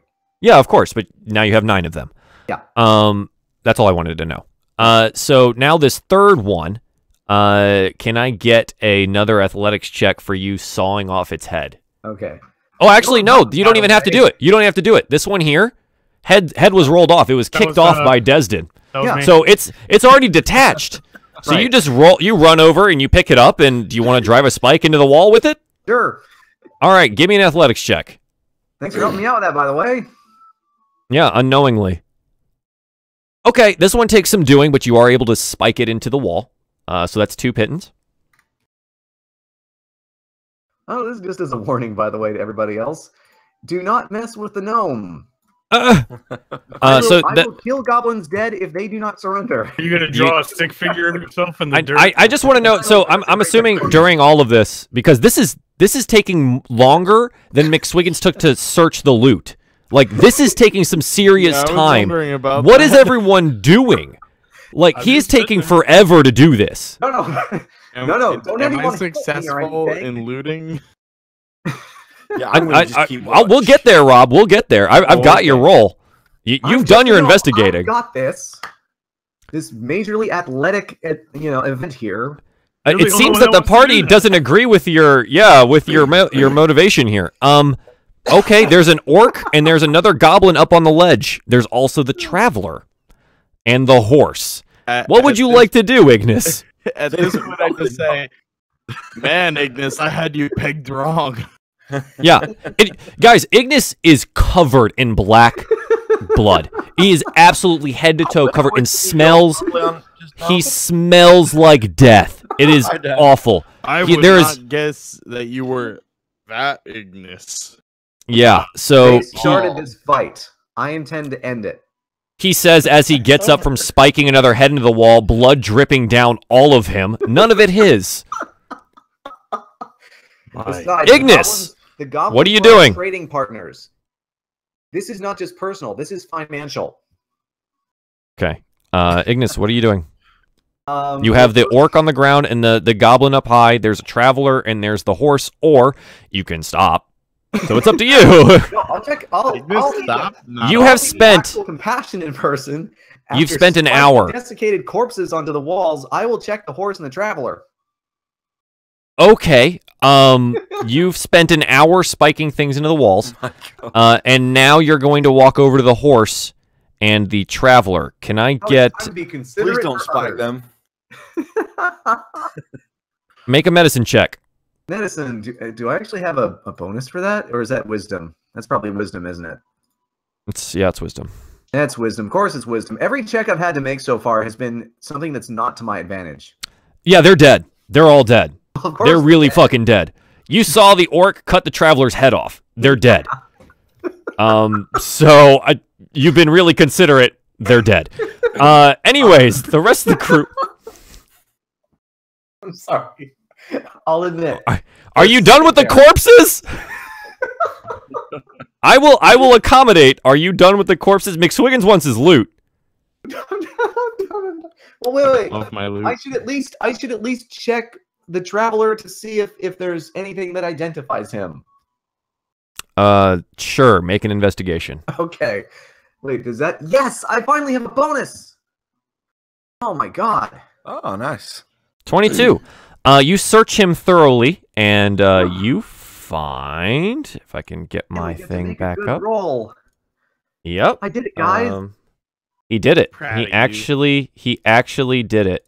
You find 20 copper pieces in his pocket. Right. A folded up note. Right. And that's about it. Well, I will take the money and the note and unfold it, and I'll read it. And you can go off and do the wagon loot, and then we can come back to the note if you want. Great. Sure. Okay. Let me go back. You had a 10, yeah? I had a 10. Okay. I can help him investigate after. It's already been done. You spent that hour spiking heads onto walls, or attempting to. So, as far as I'm concerned, like, McSwiggins went and got all this himself. He can do whatever the fuck he wants with it. So, McSwiggins, you find, I just wanted to make a good roll. You find a small silver mirror worth 25 gold pieces. Ooh. And someone needs to write this down, otherwise it doesn't count as being in your inventory. Yep, go to the treasure tab. It's probably the easiest. Oh. On your character sheet, top right. If you go to oh man. Oh, hang on. Oh, I didn't want to show that to the players. What am I doing? Character sheet top, go to bio, and then under bio, there's a treasure. Oh, I see. Yeah, and just start listing. This is the thing about being a monk. I just don't care. You could care. 25 There's plenty of types of. So there's a small silver mirror worth 25 gold. Okay. A small vial of perfume worth 25 gold. A feather talisman worth 25 gold. An iron pin worth 25 gold. Is there 25 gold? Yes. Yeah, fine cloth. An iron pin. Worth 25 gold. A fine cloth cloak worth 25 gold. A pewter sundial worth 25 gold. And fine cloth gloves worth 25 gold. Okay, question. Why are they all worth 25 gold? Just the value they're worth. All right. So I just realized something. I should have just asked the monk to help me. I keep forgetting that, party members can actually help me with this stuff. You could ask for help. So you now have all of this stuff on you, McSwiggins. I'm assuming most of this goes directly into your pack, which it looks like all of it will fit. Yeah, I'm keeping as much of it as I can. Perfect. Okay. Keep in mind, if we do something big, I can carry it in the bag of holding. So that's that. What else would you like to do with this area? I've already made my comments of admiration toward Ignas. So can we butcher the horse for meat? Are there? I was if you feel the need, make a check to see if there are any more goblins or. Vathan's already doing his perception. He already made a perception roll. He has let you know that he has not heard or seen anything. All right. But can we butcher the horse for meat, or should we get going? The answer is yes, you can. The answer about getting going is for your party. What time of day is it at the minute? It was late afternoon when you got this started. The fight doesn't take very long, but it's been about an hour and a half of butchering and searching. So you're pushing. I mean, nightfall is probably 2 hours out. The sun will fall behind the mountains before then. It'll get kind of chilly, and the shade will be on you, but it's not technically night. It's about 2 hours worth of travel. All right. Should we stop here? No, we should just move on. Yeah, we've got 2 hours worth of traveling we can do. Yeah. All right. Yeah, perfectly willing to do that and work off some aggression. You've not done that already. I had him totally pegged wrong. There's a bloodlust within that tiny gnomey body. Yeah, it's interesting. I'm learning things today. This is psychological warfare. Sure. Sure. Okay. Anyway, and so you guys continue on the northern road. I'm gonna go ahead and take you off of the map there. So you continue on your way, leaving the carnage of battle behind you, as brutal as it was in many of its ways. You're victorious, if a little, scraped up, but not really too worse for the wear. Vathan might be feeling it a little bit. I think I broke a sweat. Yeah. Desdin may have broken a sweat. I forgot. I should probably offer... Yeah, I'm going to offer some healing potions to everybody who took damage in that fight. Oh, okay. Yeah, I'll definitely accept that. Sure. Whoever took damage today can take one of these healing potions if they would like. Yeah, so who is taking the potions? One for Vathan. Yep. Okay. I will take one. Rob will take one. Should I roll for it? Yes. So that's 2. I didn't take damage. Roll 1d8. Of course you Who's first, by the way? Vathan said first, so he gets the 1. Well, sorry, dude. That's +1. It helps. You take the healing draught, and it doesn't taste like it did. Dude. It doesn't taste like it did before. Either of you. Either of you. It kind of tastes. You know when you're fighting goblins and blood is splashing around? Sometimes it gets in your mouth. This really tastes like goblin blood. Like, it's all over the rim. Oh, it's like in the potion. Tastes like that orc's ear. Everywhere. But you still feel some of the effects, and some of your wounds close a little bit.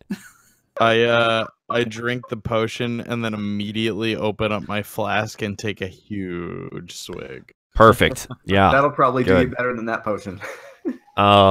Yeah. So mother. That's that. It's still got the elf juice in there. Yeah, you do. Okay. So you guys continue onwards, I suppose, handing the bloody vials back to Ignas, and you continue northwards on the northern road. As you go along, it seems. What's the marching order? Give me that. Let me know what people are doing this time when you're marching through the mountains. Who's in front? I'll go on ahead if you want again. Okay. Same. I'll be we'll stick to our standard order. Back to the left sure. of him. Sure. So Vathan is focused on leading the group. Is anyone watching for? I'm assuming McSwiggins, you're doing the perceiving. Yep. Ignas, are you still helping, or is there a little bit too much blood in your eyes to be able to see anything? Helping with perception. That's what I'm asking. Sure, even though I got no bonus for it. If you help, you give them advantage on the roll. Great, go for it. Yeah, I will help out because at this point I'm paranoid, both in the game and in real life. Perfect. So you're walking. The sun is starting to dip behind the mountains, and you see Altus's eye, the moon, start climbing above the mountains, and they exist in the same sky for a little bit of time, and it's kind of beautiful how the sun reflects off the moon in the same sky.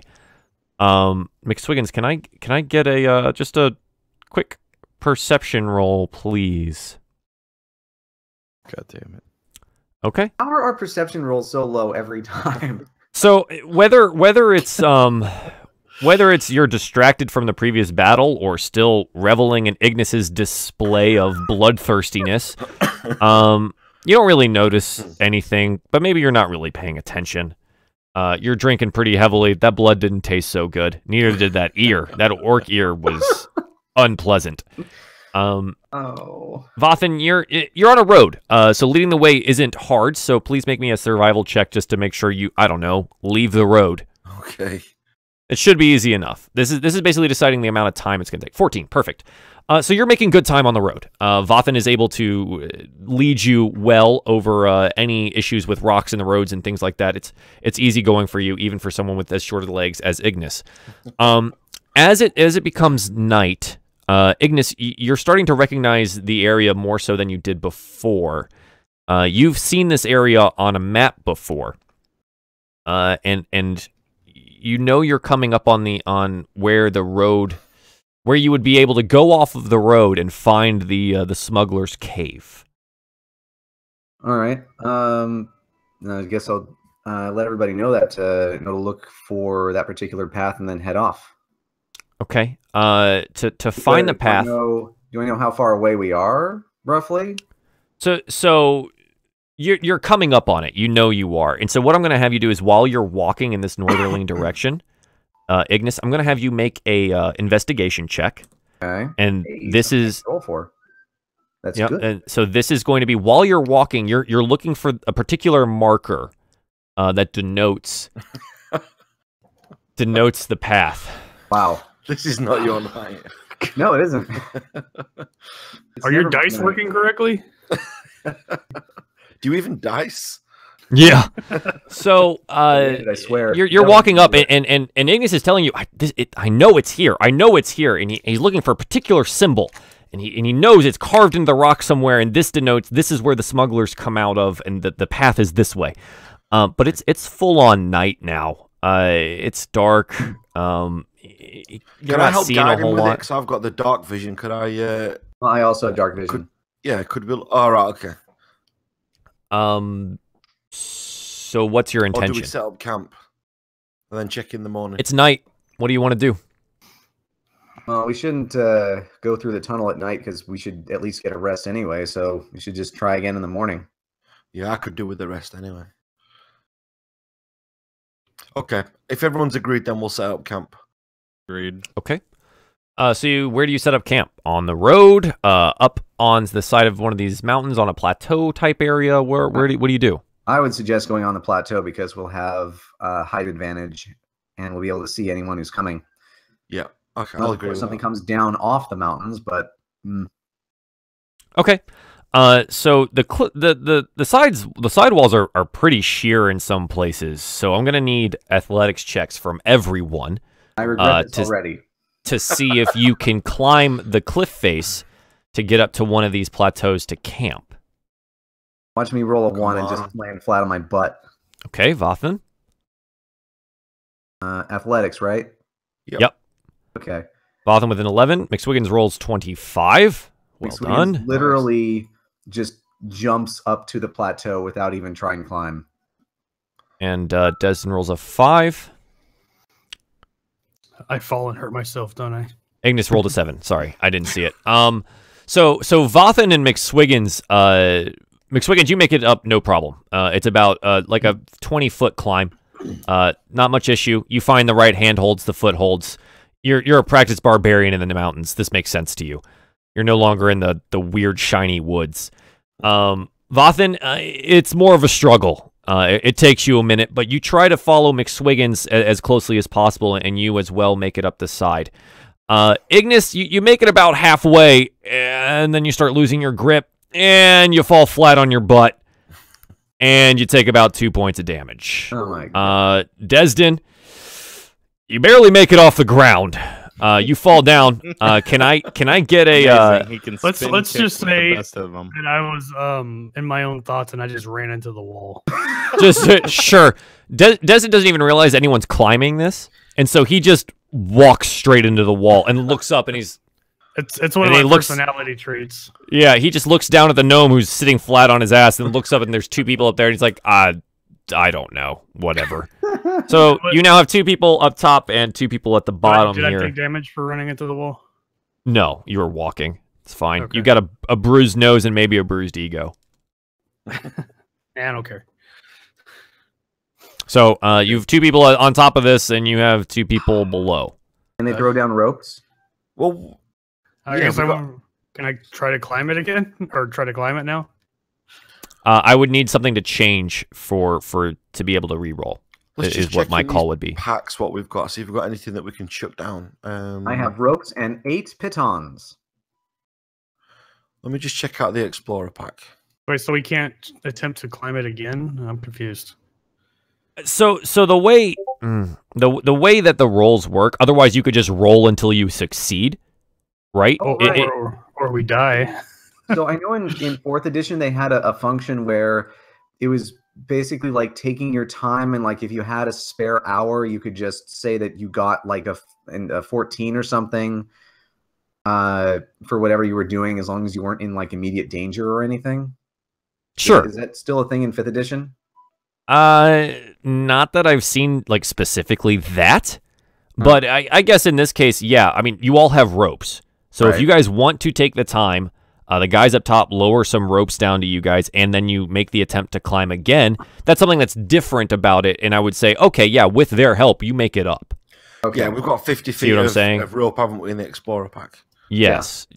So yeah, cool. What I'm saying, Couch, is when you make that roll, like that's your attempt at doing that for the whole time. That's that roll, right? Otherwise, you could just roll until you succeed, which is inconsequential.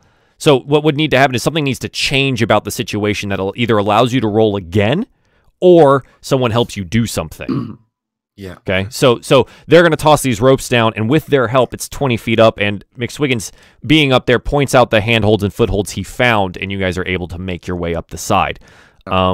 So now you're on the side of this. Basically, it's like a jutted out. So it comes down pretty sheer, and then it juts out like this, probably for about 15 feet, and then drops off down to that 20 feet that you climbed up. Okay. So you're up there now. Okay, well, I'll get us a little fire going. Okay. Wood is scarce. You're on solid rock now. Yeah. There are some scrub brush. They don't look like they light very well. It's a good one. Somebody suggested to put the twig people in the barrel holder. That is something you do have. Well, let's get out one of those the drunk guy suggested and light them on fire. All right, so I forgot all about those. Yeah, I didn't. Remove one of the. Crazy. Okay, wait. You were the crazy guy in the last one. What does it say? We have 3 twig blight corpses, so let's take that down to 2. Yep. Okay. Let's just toss that guy into a pile and throw on an alchemical fire. Well, we've got the tinderbox, so we could just get it going. Fire. Safety and all that. Yeah. Okay. So the fire started. The night is deepening. The twig body, it smokes a little bit. You're burning a corpse. It's not clean. It doesn't smell all too good. It's not like you're burning fresh pine. But, I mean, Ignas can't smell anything right now because he still has goblin blood so far up his nose, it's probably in his brain. The rest of you, it's not very pleasant. It's a little smoky, and it seems really bright against the stark, rocky landscape of the mountains. The stars are beautiful, though, and Nartis's eye is in the sky, high now, or Altus's eye, and yeah, you're there. What are you doing? Okay. I'll keep watch for. Probably just keep watch for a while. Okay, Vathan is taking first. I'll take last watch just to get myself some sleep. Sure. I had a big day. I only need 4 hours, don't forget, so I can, if someone just does the next shift, then I'll just take the rest of the night after that. Okay. So I'll get the 4 hours and then... Sure. Okay, so... after him then. Fine. So, okay, so it's Vathan, Couch, and then Ignas? I need me a long rest because I need to heal. Okay, that's fine. I mean, all of this still encompasses a long rest for all of you. Oh, okay. Well, basically, it's like 6 hours with like 2 hours of downtime, not doing anything. Okay. Well, if there's an open slot, I can do it. But if not, I'm pretty sure Vathan covers it because he doesn't have to train. So you can help on the last one, or you sleepy. Nope. Sounds good. Okay, so Vathan, as the night deepens into your watch, probably about this maybe 2.5 hours in, the moon moving across the sky. What do you do to pass the time? Are you ever vigilant? Are you sitting by the fire whittling something? What do you do? I'll practice on my pan flute because I've been wanting to learn that. It goes with my backstory. Sure. You're waking us all up. Gentle sounds. We make the assumption Vathan's is making it's very soft noise. It's not really. It's no louder than the crackling of the fire on the twig corpse. So about 2.5 hours in, I need you to make a perception check, please. Not these.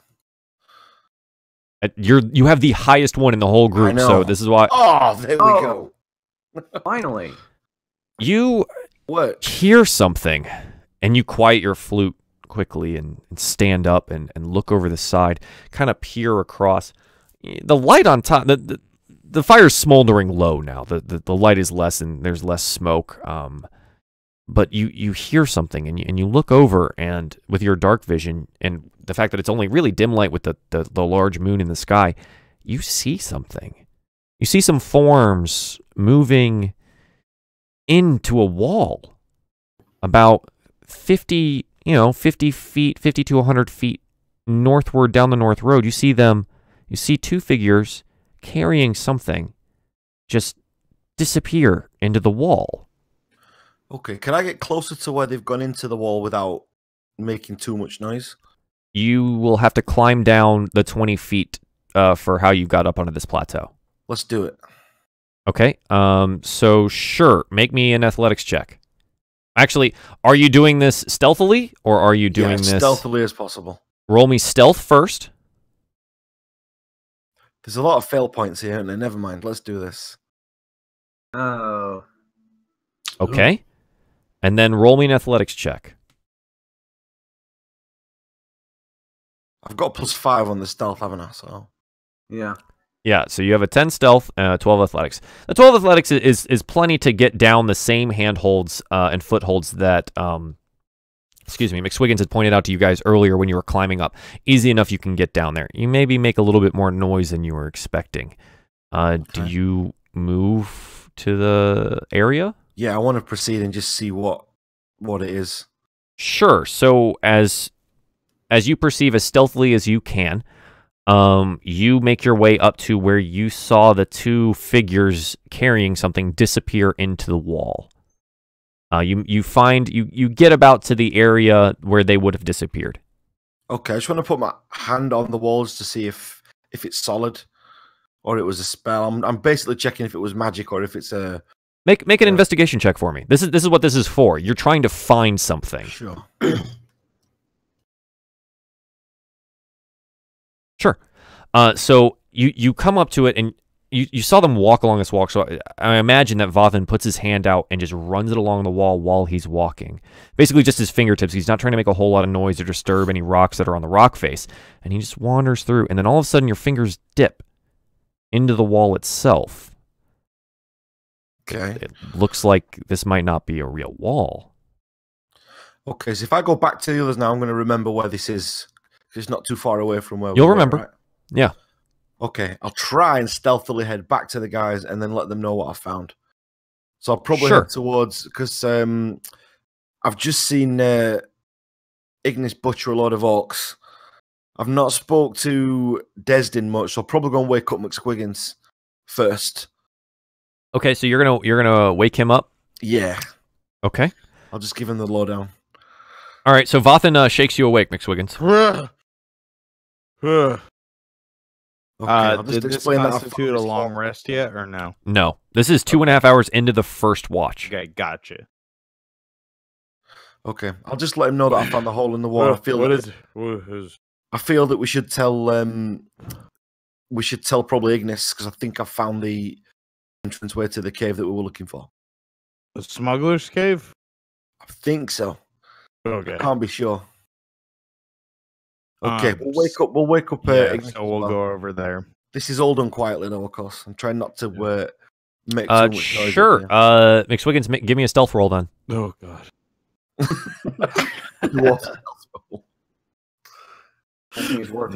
Oh wow. Okay. Cool. Okay.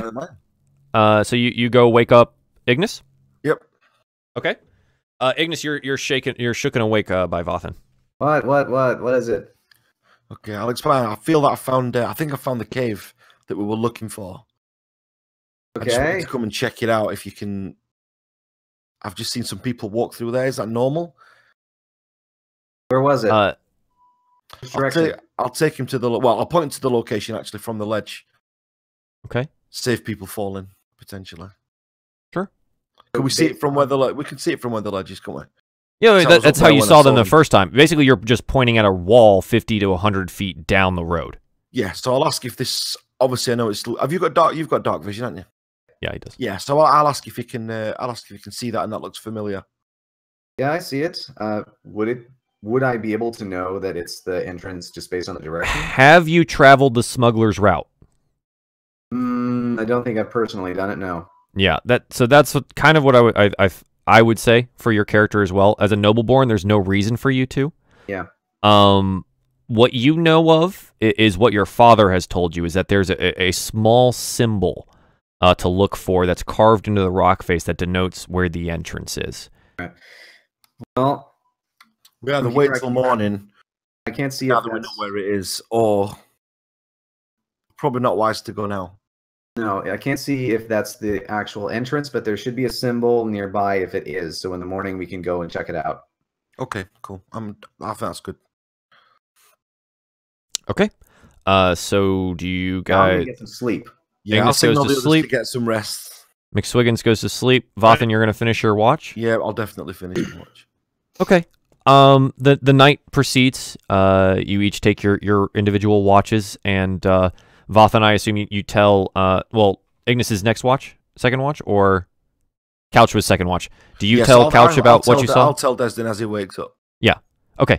So Desdin, Vathan tells you about where he saw some people walk in and out of this wall over there. So you keep an eye out. You don't notice anything. Ignis comes up to his turn, doesn't notice anything, and so dawn rolls around. It's another foggy morning, but now you're in the mountains. The chill is biting. Laying on this cold rock all night, it's really gives you a nice chill on your bones. So that the sun has just started rising. The fog is thick in the air. Good morning. Morning. Lovely morning. I need a bath. I will nod at everybody as they wake up. I'm gonna take a piss. Every time. As is tradition. Do you do it on the wall behind you or off the ledge? Off the ledge for sure. Perfect. McSwiggins goes and takes a leak off the ledge. What is everyone else doing? Just watching. I'll eat some of the rations while we're deciding. Okay. So go ahead and mark down one of your rations. Yep. Oh, right. We have rations. Mm-hmm. So the thing here is rations in the explorers packs. How do we take that off? So on your page, on your character sheet. So I'm going to take a look at Vathan here. On your character sheet, if you where you have arrows. Yep. Right next to that, go ahead and enter in rations, and then put in 10 rations there. Oh, actually, I didn't count down your. I'm going to make the assumption that you went and you got your arrows back, so you would have 16 now. So there you go. Okay. I didn't count during the fight. But yeah, so on your other class resource, go ahead and put in your rations. All of you. This is not an area Vathan will be able to provide food for you. Mm. Yeah. So go ahead and mark down rations. All right, I have to put mine in my treasure thing. You should be able to. My two things are full up. I got you. You can have more. You can add a class resource. So you can add other resources. You're set up. There you go, bud. So go ahead and mark that one down. So you should have 9. Everyone should have 9 now, I believe. Okay, sure. The morning's happened. McSwiggins, I'm assuming you're eating while you're peeing, as long as it takes you, maybe. I multitask. Sure. Do we want to take our second break here, or do you guys want to press forward into the night? McSwiggins has to pee in real life. Excellent. Okay, so guys, we're going to take our second 5-minute break here. Try to make it real quick. Right. I have a lot for us to get through still. If you're up for it, so I'm ready, dude. Come on back in 5. All right, we'll be back. Okay.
quick too. Hey, chat, what's up? How's it going? Oh yeah, I should probably turn you on too. All right, now you can say hi to chat. Hey, Joel's chat. Yeah, there you go. CouchBum talking. What's going on, guys? It's been a while. Haven't talked to you guys all day. What's going on? Everything's still loading on my side. Are they in Twitch or YouTube? I got a couple on YouTube and a couple on Twitch. Let's throw this up here.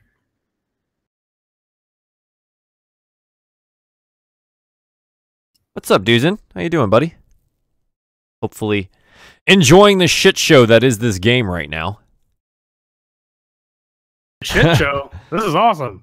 Shit show. Except for the hour and a half spent stabbing to the wall. You talk to your party members, man.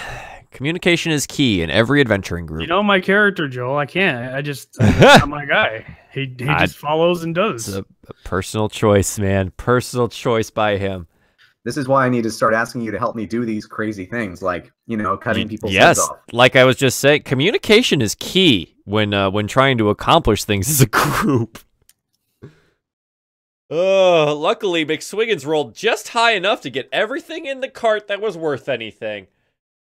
After not being able to cut off an orc's ear. Oh, by the way, I wanted to show this because you got to show off your shirt. I'm wearing my, I'm going to call it my designated Dungeons & Dragons professor shirt with some nice leather elbow patches. Elbow pad. Yeah, and the turtleneck here. This is my Professor DM sweater. Nice. I'm going to try to go different sweaters for every week now. I've got a lot, like way too many sweaters. I have an actual red shirt with the N, or the ampersand.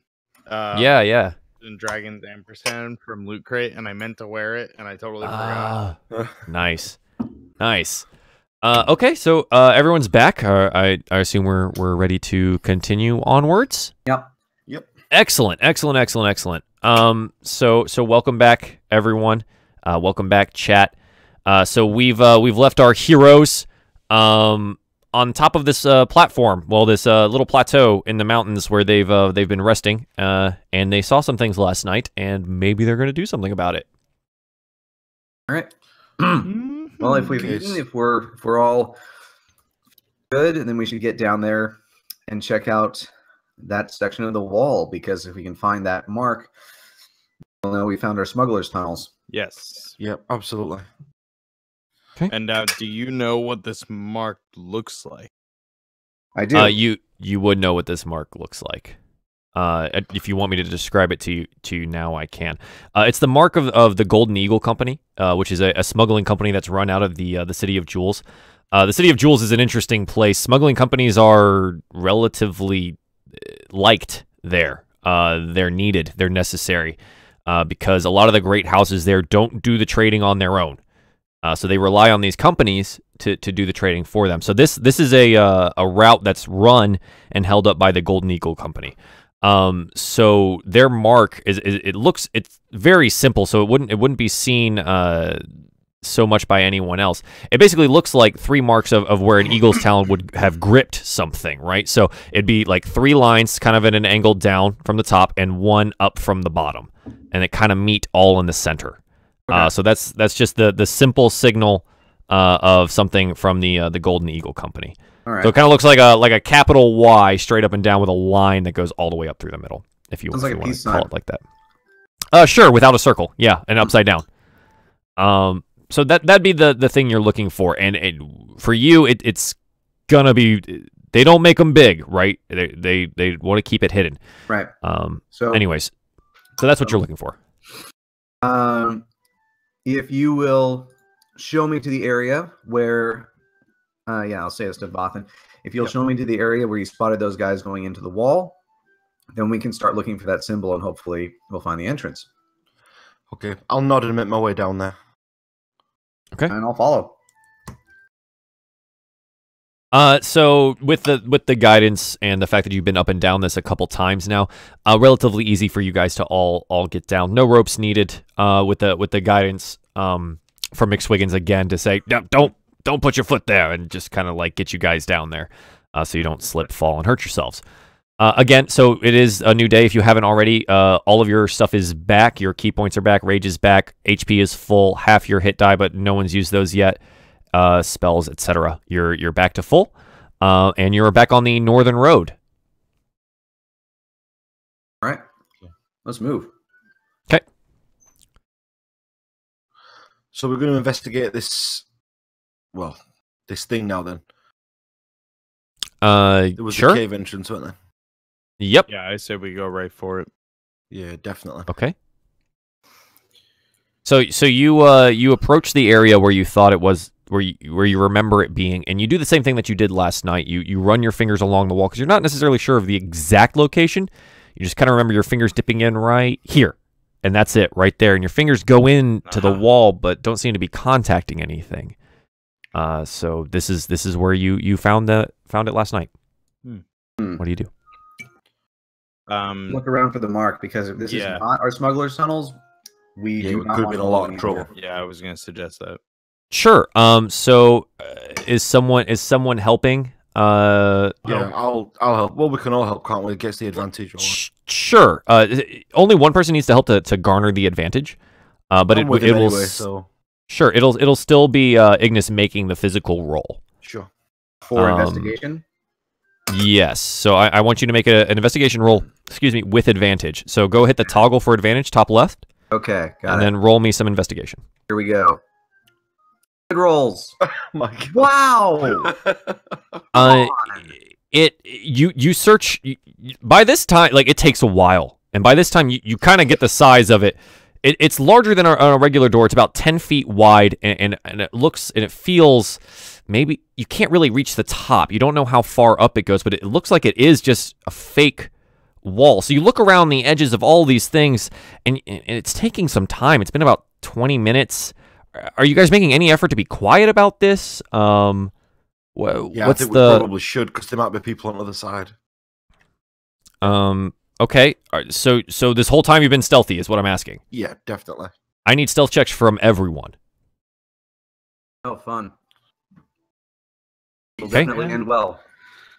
Well, I think if anybody gets a 1, I'm not even going to bother. 9, 18, 10. I'm missing 1. Ignis? All right, one more, yeah. Whoops, sorry, that was with advantage. It's okay. I'll take the first. 21. Okay, collectively, you're pretty quiet. Ignis, being the quietest of them all, knowing the reputation of the Golden Eagle Company, has made himself very quiet while he's searching for this thing. Maybe you guys that don't really know what he's talking about when he says Golden Eagle, smugglers, who cares? What are they going to do? Maybe not as quiet. You're still searching. The investigation, it takes some time. So you eventually find it. And it's actually where the rock meets the road. It's this weird, like, it's at a right angle. So you didn't notice it originally that only the 3 were up top on the wall and the 1 jutted out onto the road. But readily enough, that's the symbol of the Golden Eagle Company right there. All right. Okay, so we're on the right track. Yeah, this is the Smugglers Tunnels. Yep. If you run into anyone along the way, just let me do the talking. Okay. Okay, agreed. Let me go ahead. I'll let you talk, and you let me fight if talking. I'm gonna roll my eyes at his comment because of all of the attempts at talking have gone so well. Yeah, it's been real good. Character with a charisma score as an advantage. Good lord. Yeah, it's been real good. Okay. So do you continue to try to be stealthy and walk through? Sure, I think we should. We'll communicate that together that we need to be stealthy on this bit. I gotta light a torch or something, right? We could. Oh, hang on. Sorry. I'm the lighting's. Yeah, let me. Sorry, I'm making sure everything's set up for all of these shenanigans. If it is dark in there, we could probably just lead you. So who leads? What's the marching order? Give me the marching order. Well, does Ignis know his way through the? He's never been through these. He's never been through the cave. He just knows this exists. He knows it's run by the Golden Eagle Company. His family would have had dealings with the Golden Eagle Company. Maybe not as much as some of the other families. They're they're pretty loyal to a couple of them, but Ignas's father definitely would have used them if some of the other companies weren't available. Well, if he insists on being the one who talks, I think that he and I should be up front. Head, sure. So he has a muscle to back him up. Okay. So right now I've got Ignas and McSwiggins basically walking side by side. Yeah. Does that I'll make be sense? At the back, then I'll just keep watching on the back. Make sure we're not Sure. That's fine. Okay.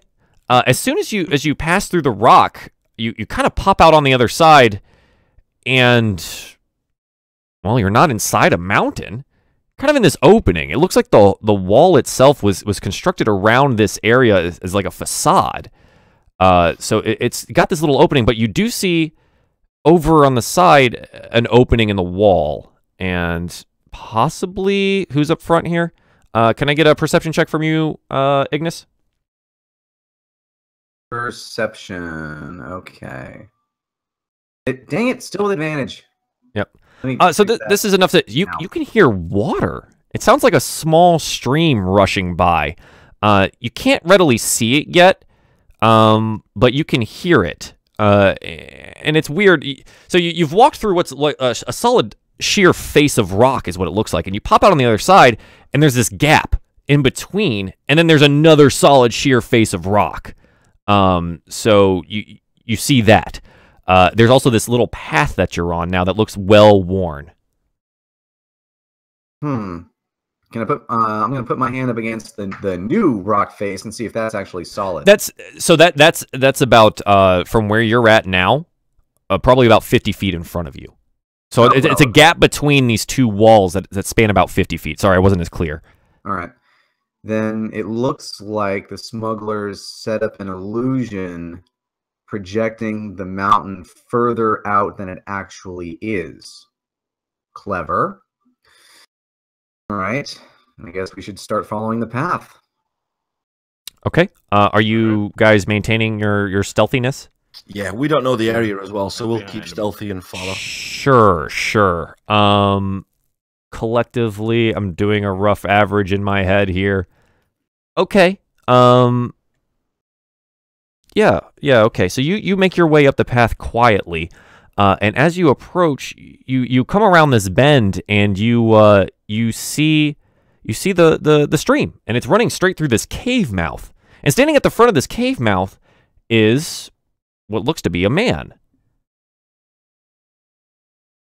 The guy watching us? He's standing at the front of the cave mouth. It doesn't seem that he's noticed you yet, but then again, you haven't really rounded the corner the whole way. I'm going to guess that that's a guard. Verify that people are with the Golden Eagle Company and not just thieves. Is he likely to let us through, or is... Well, we don't know the... That's what I'm considering. Kind of rules. So the rules of the smuggler companies are they keep to themselves. They need to keep the money flowing. That's what they do. They don't care for war is profitable to them. They run the goods back and forth when no one else can through caves like this one. Secretive, yes. If you have good identifiers and they know you and can trust you, maybe it's not a problem. But this is something that you have to decide. What are you going to do as a group? How do you approach this? This is where we see how much weight your family name carries. Yep. Well, in these parts, it should carry some weight. I'm more concerned. Well, I'm not going to even mention it. Let's hope for the best. That was troublesome. All right. Okay. Let's try approaching casually. Try and look like you're with me, like say as bodyguards or aides or what have you. Don't make any sudden moves for weapons, and let me do the talking. So you guys essentially break stealth. You're no longer sneaking, correct? Mm-hmm. In an attempt to look casual. Okay. Can I get performance checks from all of you? Oh my god, performance! Why can't how casual can you look? Some of you guys. So you'll have casual. I love that McSwiggins natural 20'd that, and it's a -3, so it's a 17. Oh, he killed it, but it's a 17. Okay. Wow, we are just not carrying. How do I get single? Yes, hello, comrades. I am Ignis. So McSwiggins and Desdin, they assume this role, this swagger, this casual, confident walk. They flank you on both sides, and you feel protected, Ignis. It's weird. You haven't felt this even in a fight yet. Generally, they run those enemies down, but when they're next to you, they feel like it's like brick walls on both sides. So you, with your what you think is your confidence, you swagger out from behind the corner. Oh my god! Bottles jingling in your pack. Bottles jingling in your pack, swaggering out. Vathan, maybe you like trip on a rock or something like that, so it really gives up this illusion that you have any competence while walking. So and you approach the cave entrance. He clearly notices you now, and he turns and he yells something, or he says something. Sorry, I turned my face. It doesn't help you any. He turns and he says something into the cave mouth. It's quiet. You can't hear what it is over the sound of the stream that's running through the cave. He doesn't move. He just turns around and he looks back at you, and he kind of just gives you this appraising look. He looks dead center at Ignis, because you're in between these two larger entities that seem to know what they're doing, and you're walking with this pomp and circumstance that, to his eyes, doesn't really fit your position as a gnome. And I'm covered in blood. Oh, yeah, you are disgusting still. No one has made an attempt to get cleaned up. A lot of you are covered in blood. Vathan, you're clean. You're still clean. Yeah, Desdin, you're pretty clean. McSwiggins, you got some blood on you. You cut an orc in half, man. You got an orc and you cut off an ear. You got some black blood on you. Ignis is still head to toe covered. I think only his eyes are visible, because I feel like he would have put his goggles on to get in on all of guys. I got on all of the goblins. So maybe that's the reason that you didn't do so well in your performance. Is you're covered in fucking blood, dried, caked on, smelly blood. I should have given you a disadvantage on your stealth check for your smell alone. This could work. So you're swaggering forward. And he gives you, it's this quizzical look that kind of peeks out. He's a grizzled man. He looks to be maybe in his late 30s, early 40s. Just some peppering starting to come into his brown beard. He has a short cropped brown hair. And he's wearing just regular leather armor. You see a sword at his side. And you see the armband, which is a golden silk cloth that bears the symbol of the Golden Eagle Company. Listen, man, I've been on the road for quite a few days. Just show me to your leader. He again looks you up and down, and then looks to the ones on either side of you and says, all right, enough of a joke. Who's actually in charge here? I'm going to take a step back. Vathan takes a step back. He notices that, and he's, okay, not the elf. Who is it? And what do you want? Do not make me repeat myself. Take me to your leader so that we can negotiate terms, and I will be out of your hair, and you will be out of mine. He glares at you. I are you trying to intimidate him into taking you to the leader? No, I'm just trying to talk him down. Let's not do that. The tone. Okay, so here's the deal. He thinks you're trying to intimidate him. This is what he thinks. Your tone of voice, the demanding nature that you have, walking covered in orc and goblin blood. To him, you're trying to force him to take you to their commanding officer. Look, so, buddy, and you know what? At this point, I will take out a gold coin and just roll it between my fingers. I have sleight of hand. Everyone has sleight of hand. Are you trying to make a sleight of hand check or Sure, I'll what? do that. So what do you... Sure, slide it. It would have been performance, but 20. Oh my god. So you roll the coin deftly across your blood-slicked fingers. Look, my good man, all I want, like, I'm tired, I'm hungry, I am literally covered in the blood of my enemies.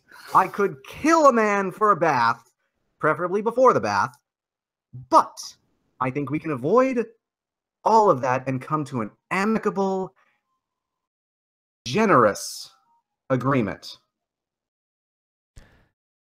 So the smuggler, you notice, has not stopped watching Desdin. He doesn't even seem to have taken notice of the gold coin that you're rolling around. Oh, come on. I rolled a 20 and everything. Maybe you should jump. Yeah, it looked great. He just didn't care. You get the feeling that these smugglers see a lot more gold in their days than maybe the one from a bloody gnome's hand. Well, I can't do more than 2 at once, you know? I only got the 2 hands. It's fine. I'm just telling you what he looks like. He looks at Desdin, and then he glances back at you, Ignis, and he says, "All right, I'll see what I can do." And he kind of nods towards that gold coin.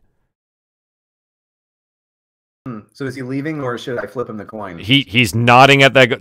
What do you want to do? I'll toss him the coin. Sure. You toss him the coin. He catches it, doesn't look at it, just immediately pockets it, and turns around and walks inside the cave. Have 1 less gold. As you guys wait, possibly 5 minutes later, he comes wandering back out with another man at his side. Slightly better dressed, black hair pulled back into a tight ponytail. Wearing similar leather armors, but maybe more finely adorned with some stitching on them. Still wearing the same golden silk armband of the Golden Eagle Company. And he kind of has these angular features, and he's clean-shaven. And he comes out, and he's standing next to the more grisly one, and he says, "Yeah, I've heard you desire passage." Indeed. Are you in charge? I might be. Who do I speak to, small one? Well, if you might be in charge, then I might not be anyone of importance. But if you are the man to speak to, then I am someone of importance. And this might not be the place for you to go. Oh, no, this is most definitely not the place that I personally should be going. I think you and I would both agree, if you knew who I was, that I should not be here, but I am, and I would like to leave it as soon as possible.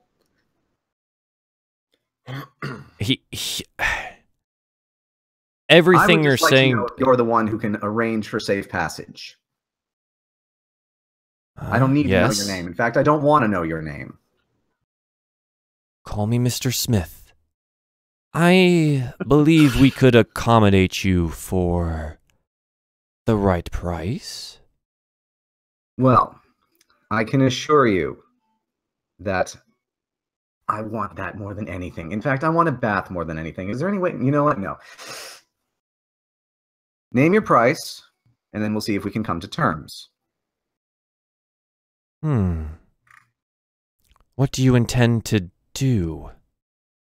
We're on our way to the City of Jewels. Let's just say that I know about this passage, although I am not a member of the Golden Eagle Company. Everyone knows that this passage exists. Only its entrance and exit are ever hidden. Indeed. And I can assure you, I have a very poor memory. In fact, that's why I didn't ask for your name. I'll never remember it, nor the fact that I was here. A good start. Well, let's see. A good price for safe passage through the Smuggler's Cavern.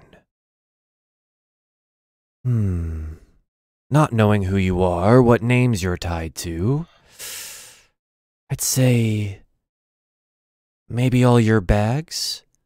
Whatever's inside them? Not a chance. His eyes dart back up to Vathan and he says, Wasn't talking to you, elf. And he looks back down at Ignas. Well, unfortunately, we need our bags, and at least most of what is within them. However, we don't need all of it. So, are we bargaining, or are you driving the hard sell?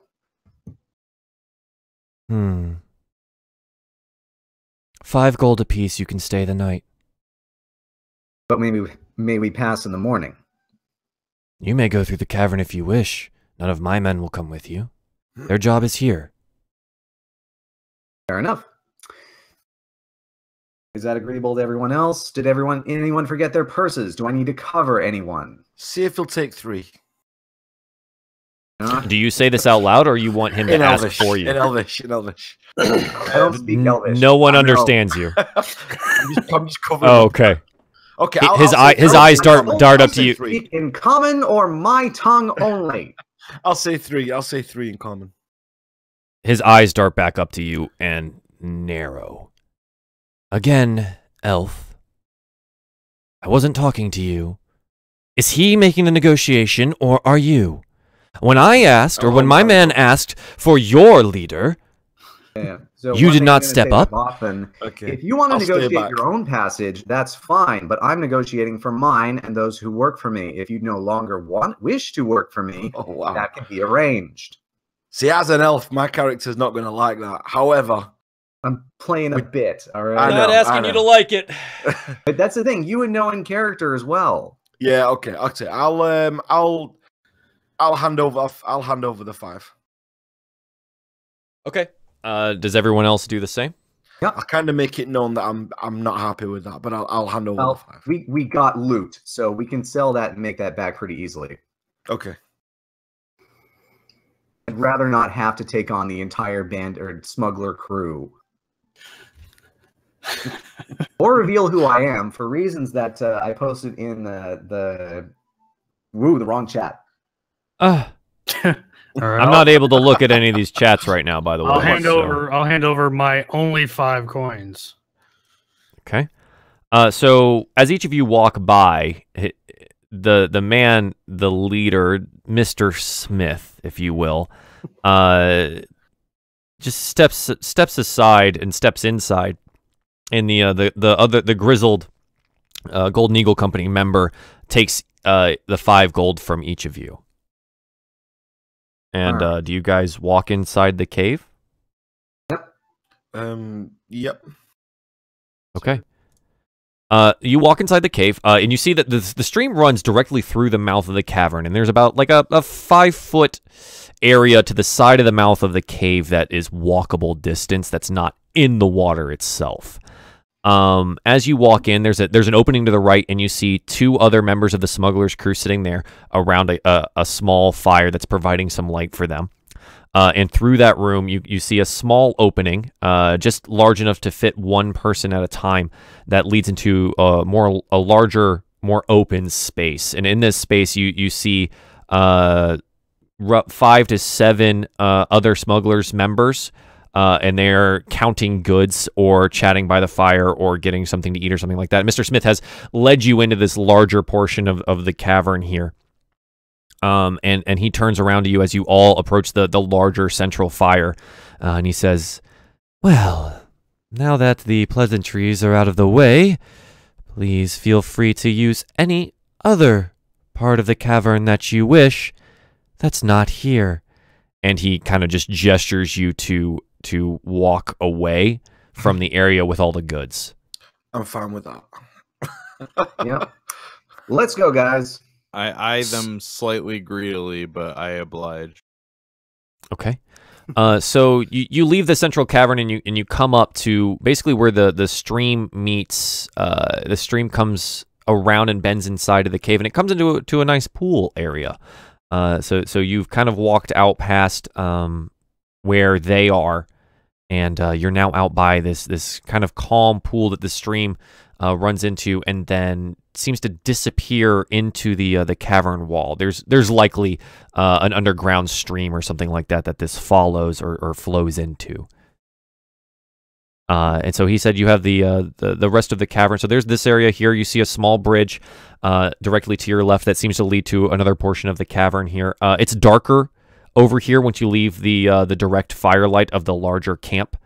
So Desdin, it's becoming increasingly hard for you to see the further you walk away from that central location. Okay, first off, do you want to get cleaned up and get this orc blood off you first using the stream? Oh, absolutely. I thought just while we're near water.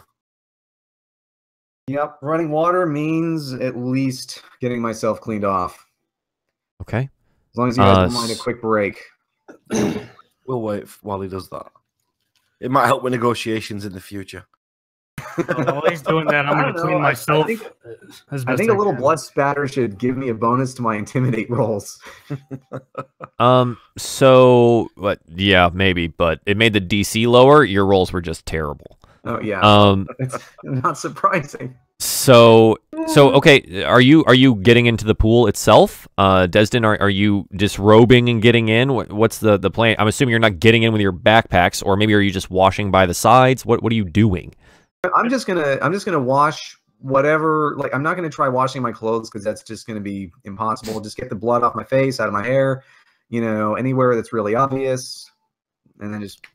So you've taken off your armor and you're basically splashing yourself with water and trying to scrub it off in that way. Yeah, just get myself cleaned up entirely when I can get a good change of clothes. Okay. Yeah, your clothes are pretty thoroughly caked on with black blood. But you seem to get most of the caking off of your arms, the open portions of your armor and your face. The hair, it's matted. It's hard to get out. With some soaking and some time, you're able to loosen a lot of the dried blood. But it's going to be gross for a while. All right. Well, I'll do the best I can, I guess. Sure. Desdin? I'm just wiping down my arms and. Sure. You just a quick cleanup. You don't really have. Basically, you just wash off the dust of the road. Yeah. So it's just a clean. Again, Desdin, it is getting increasingly hard for you to see. Either you need to be guided to the water, or someone's got to pop a torch here. Okay. Well, I can pop a torch then. Sure. I don't know what's in my explorer's pack. It is. You should have 10 torches. Okay. So if you want to track that the same way we're tracking rations and things, you can do it that way. How do I change the name of this thing? Should just be able to click right in the lower portion. Yep. By the way, just as a guess, I'm assuming that had I actually revealed my family name, the smugglers would have sent an escort our way just to show us out. Great guess. You can have a try. Hey, why don't we... That what you were going to do was get the smugglers to try and hold me for ransom. And then we'd be forced to fight them. I didn't even think about that. We could. What about selling the stuff that we got? Still in the cave. We're in a smuggler's cave. That's the thing. Once we get to an actual town or city, like once we get to the City of Jewels, we can sell the stuff we got and we can make our money back. Like 5 gold for each of us is not that big a deal. Would we not get a better price from the smugglers? Okay. I don't think so, because they would probably just buy it like on cost and then they'd sell it at a profit.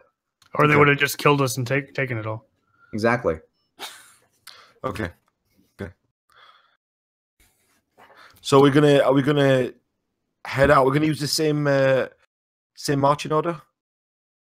Yes. Oh, okay. So after you get this quick cleanup, you're just gonna head out? Yeah, let's well, get what time is it still? As we can. We've only just got in here, so it must still be near morning. Yeah. Maybe approaching midday now. Yeah, let's get moving. Well, I'm at the back with so let's have a think. So it's Ignis and McSwiggins at the front. Then Desdin in the middle, and then I'll be at the back, so I can kind of guide Desdin anyway. So if I see him like veering off to the side, I can kind of. Don't I have a torch now? You do have a torch. Yeah. Don't even have to do that. Okay, yeah, I'll stay at the back then. Just keep watching back. Okay. Okay. As you've cleaned up, you walk towards what you believe to be the smuggler's cave, or the I guess, the Smuggler's Cavern entrance. You don't know? Do you go down it? What do you... Do we have another... ask one of the smugglers? Would you like to? I wouldn't, but maybe somebody should. Well... I missed the question. Should we ask one of the smugglers for directions? Okay, so you guys have just gotten cleaned up. You turn around, torch is lit up, and in your vision, you see what looks like something that goes further down into the caverns. There's zero indication on whether or not this is the road that you need. Bill, is there any other road? I don't know. Is there? Would you like to look for one? Yes, please. Okay. Would you like to walk around the cavern until you see if you find one? This is starting to sound like a bad idea. Well, you walked into a cave with zero direction. They showed you to where these goods are, and he said, "Okay, bye," and that was it. So what you do from here is up to you. Yeah, I'm just telling you what's around you. Suddenly, I'm thinking we could use an escort, but I don't know. Like, like, what's it going to look like when we leave and then just come back and like, can you help us out? I don't know. Our options. I think we should try it. And you're cleaner now. Maybe your words are gonna carry more weight now. As weighty as gnomes get. Yeah, well. You might impress him when you come back. Clean. Okay, let me ask this, even though I know I'm not going to get a straight answer. If I play it right, is it still an option, or is this just going to be an embarrassment for myself? You can't metagame me, man. I'm your DM. Like, the entire time that you're sitting here metagaming, telling me what I would have done, what I could have done, what I would do if you did this, I'm not going to give you an answer. That's ridiculous. You can't expect that. Yeah, I know. You can guess at what a good play would be. Well, based on your interactions. Well, then I don't know. Okay, you know what? My decision. I've been overly paranoid the last encounters, so I'm just gonna ask the group. I mean, do you guys think we should like try and find our own way? Because I don't think these smugglers' caves go down, but then again, I don't know for sure. Or should we go back in there with our hat in our hands and ask for help? Well, I'm not familiar with this terrain, so I would definitely suggest that we speak to someone. Yeah, I've never been in a Smugglers Tunnel. I'm gonna suggest that we don't, because they're not gonna help us. No, you're probably right, because if we go back in, we're going in a position of weakness, and that's not good for negotiations. But then we're putting pride over our objective or productive. Yeah. And my intimidations rolls have been crap anyway, so I'm kind of inclined not to. Okay. I'll go you're leading us, like I said, this is kind of your territory, but if we go down this passageway, we're going to be going in blind. Well, exactly. Potentially the wrong way. In fact, how big is this cavern anyway? The one you're in? Yeah, because we can see for like, what, 30 to 60 feet in darkness?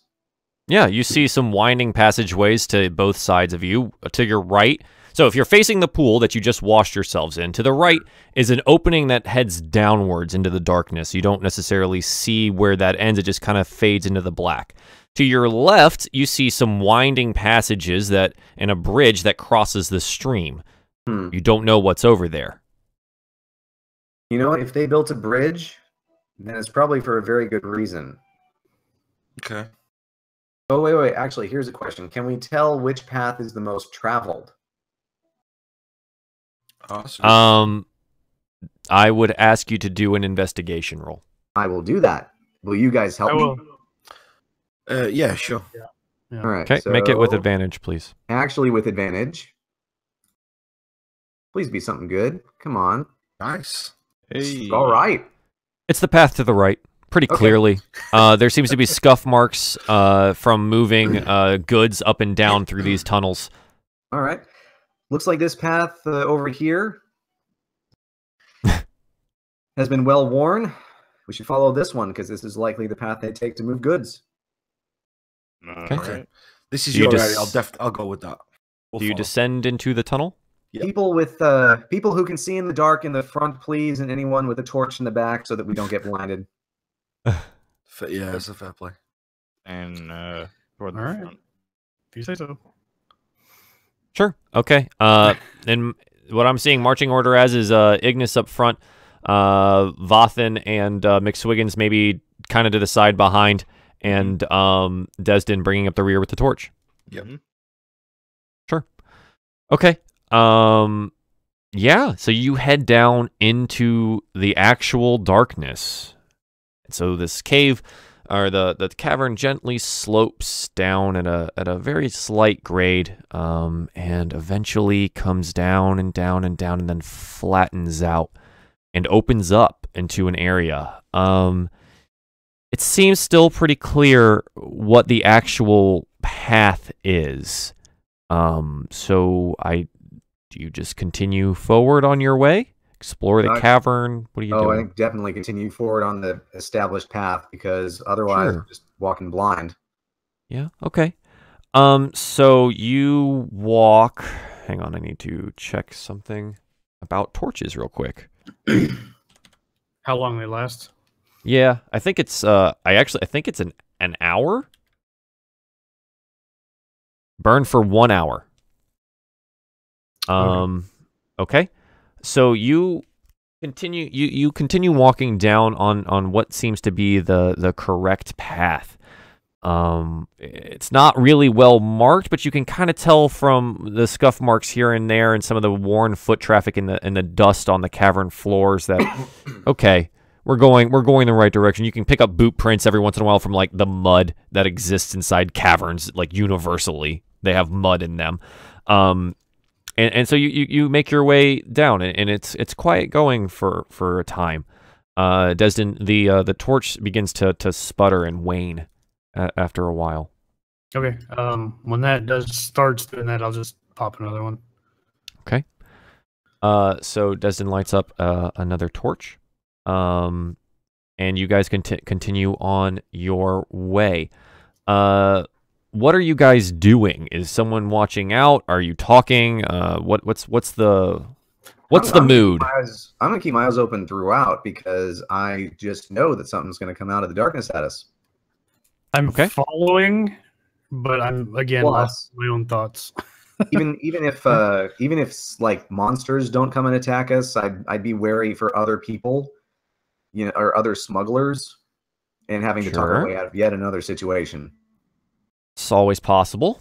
Yeah. Okay. My character's quite like skittish underground, because he's used to being out open spaces. He's a bright open sky kind of guy. Yeah, so I'll just be for sure. Looking around all the time, listening out.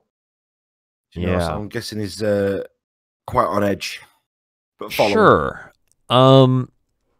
As you walk along, Ignis, can I get a perception check, please?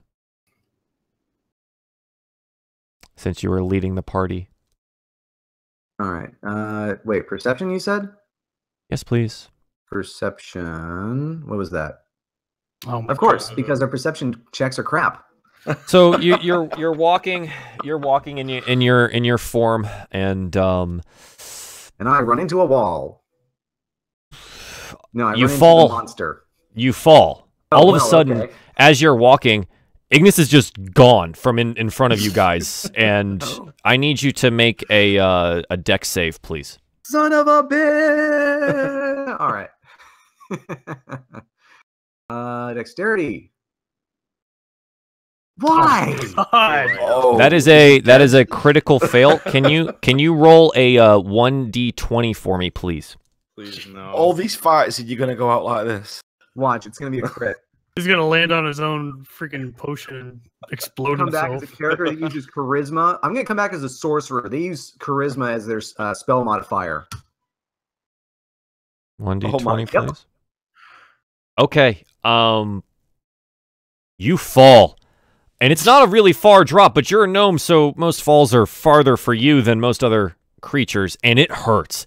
It hurts real bad. It actually hurts about this many. So wow. Yeah, Son of a whore. It really hurts.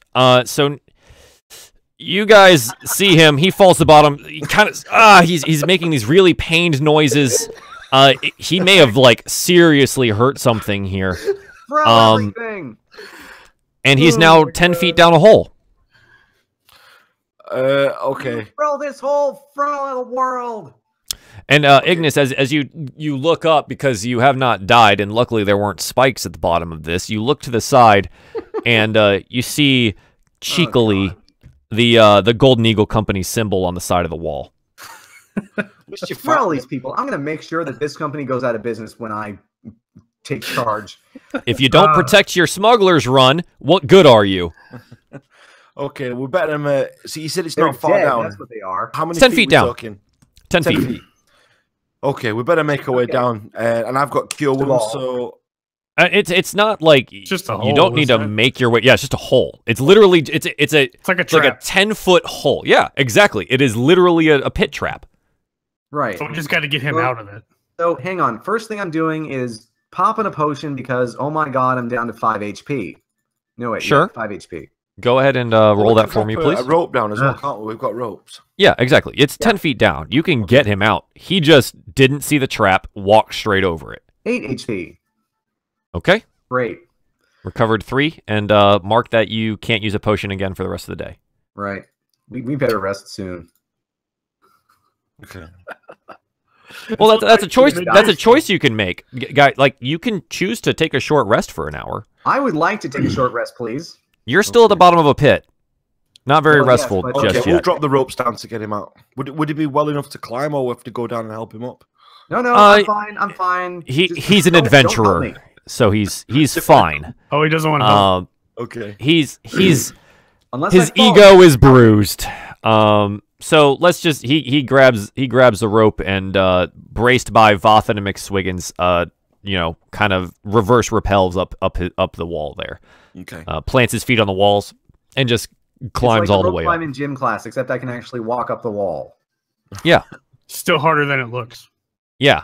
But I imagine so. again, you're an adventurer. You're fine. I'd make you make a check, but I don't want you to die on a pit trap because that seems ridiculous. So you make it out of the pit trap, and what do? You're all there. There's a pit in front of you. It's relatively easy to skirt around the sides if you go to the side and kind of walk around some like stalagmites are the ones that come up from the ground. Kind of walk around those. Come up from the ground, stalactites are from the ceiling. Yeah. Okay. So you walk around some stalagmites, and you find yourself on the other side of the pit. All right. How long have we been traveling? About an hour, maybe an hour and a half now. I had Desdin go ahead and do another torch, so an hour and a half. All right. Do you guys mind if we take a short rest? Yeah, sure. I've got. You need a little guy. Would I be able to use cure wounds? If you'd like to, yeah. Yeah. Would take one of your. Okay, so go ahead and click Cure Wounds in your spell rolls. Oh, it says cast at what level? So it'd be level 1, would it not? Here, let me check your sheet. I believe that's the only option you have right now, technically. It's going to ask you every time about that. Okay. But here, let me check your spells. Yeah, so if you go to your spells side and you see where it says level 1, and it says Cure Wounds. So you only have the ability, you have 2 slots, so you have 2 level 1 spells you can cast per day. Got it. Okay. All right. When you get level 2, you can cast Cure Wounds at higher levels and stuff like that. That is not great, but okay. You know what? So 3 from Cure Wounds, and go ahead and mark down one of your slots. So now you only have 1 spell left for the day. If I'm at 12, I don't know if we need to rest so much because now again I'm paranoid that we're going to get beset upon in the darkness. It's up to you and the party. I don't know. I'm feeling a little better. I wouldn't mind keeping moving if you guys are up for it. I'm fine staying up if you need a rest, and I'll just watch. You know what? It's probably for the best. It's probably for the best to actually stop, because then I can have the potion slot back. No, you don't. If you sleep, you will. 24 hours. Isn't it? Oh well, then it doesn't really matter. You have hit die. Remember we were talking about hit dice on a short rest. You can use your hit dice to recover health. Oh, okay. Well, all right, fine. I'll do that. Okay.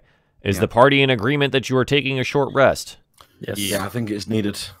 Okay. So go ahead and if you need to roll hit dice, go ahead and do that. You do that by clicking the word hit die in your character sheet.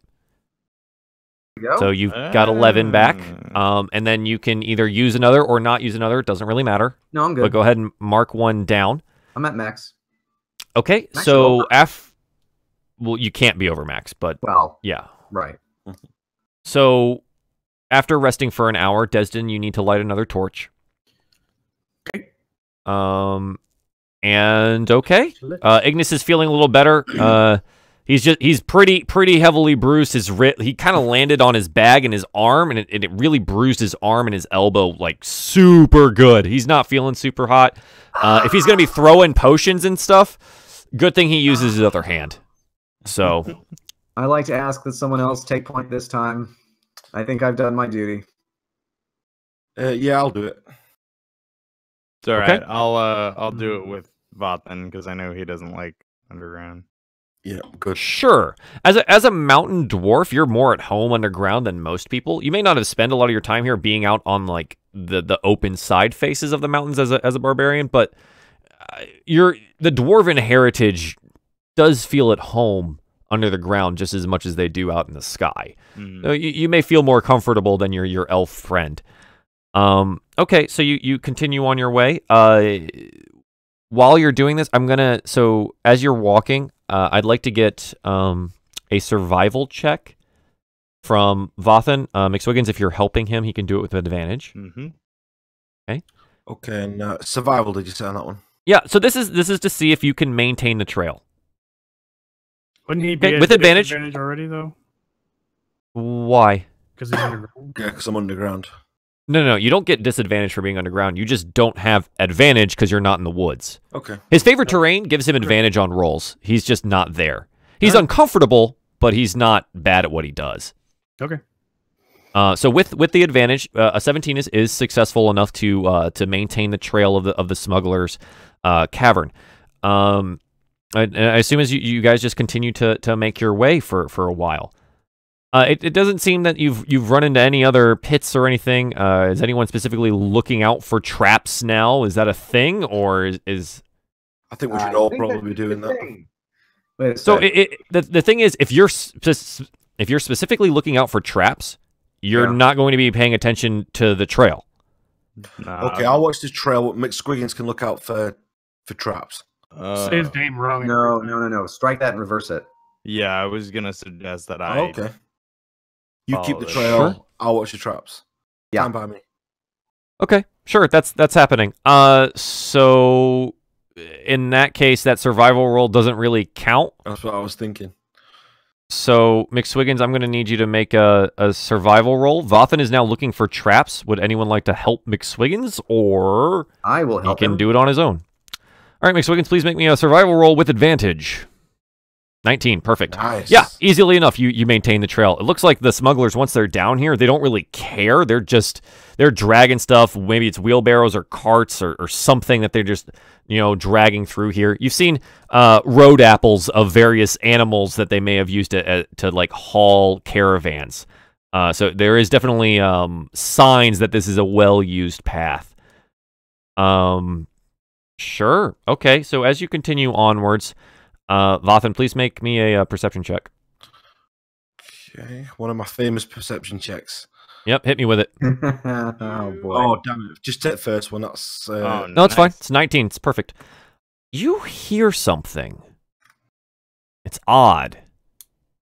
It sounds like dying goblin. The squeals echo throughout the chambers and off the cavern walls. But with your perception, you're able to pinpoint the exact location that they're at. They're just down the cavern from you. Maybe around the next bend? Okay, I'll kind of raise my arm as in to stop the group, and I'll just whisper. Yeah, just let everybody know. Okay. How do you proceed? Dying, then that means there's something killing them, and that's maybe something we don't want to run into. I'm gonna put out the torch that I had lit and hold on to somebody. Desdin, you're bathed in darkness. You can no longer see anything. I'm holding on to somebody. Every attack. I'll help him out. I'll help him out. Just to be clear about what blindness does to you. Every attack you make is at disadvantage. Every attack against you is at advantage. Every strength save or dex save is also at disadvantage. Just keep it lit. Yeah, you know what? Keep it lit and just stay behind us. That's too much to lose from your character. Yeah. Okay, but now whoever's there is going to see the light. No, you stay behind us such that they don't see the light. We go a little bit ahead so that we can just check it out and see if we actually want to, or if we want to get into something, or if there's a way around. Do you know what? While he's on form, why don't we let McSwiggins kind of stealth it forward, or I can stealth it forward to see if we can get closer? Yeah, exactly. Because we can see in the dark anyway, so we can keep the light where it is. Sure. You're both wanting to stealth up to the next bend? The bend is probably, if I'm doing the math correctly in my head, it's probably about 100 feet down from you. So it definitely echoed off the cavern walls, but the bend in the road is 100 feet down, and it kind of goes down into a smaller cavern and then turns down to the right, but that's where you lose vision. Okay, how stealthy is McSwiggins? Because he's been rolling quite well. I don't know. Roll me some stealth, both of you. All right, let's go. I think just regular rolls. Jeez. Oh, yes. As you guys make your way, towards the sound that's in the bend, McSwiggins may be feeling a bit more eager than he could to get his hands on some more goblins. He comes towards the cavern that bends off to the sides, that kind of the smaller one at the end of the larger room you're in. And he arrives there maybe about 5 to 10 feet before Vathan, who's being a little bit more careful with how he's doing things. McSwiggins, can you give me a dex save, please? Sure. Wow. Where the diving out of the way, huh? You hear something. You don't know what it is, but diving out of the way, just your instincts as a barbarian and maybe fighting things or doing something. You dive out of the way, and a heavy block falls straight from the ceiling and slams into the ground. Probably would have crushed you. Ooh. The sound is immense. It reverberates throughout the caverns. It makes it very, like, it smacks and makes a boom and, like, vibrates. And you can feel it. Ignas and Desdin, you can feel it in your feet, like, as it vibrates up you. Hey, Joel, just a quick, like, housekeeping thing. Mm-hmm. So I have danger sense. Would that count because it's a trap or no?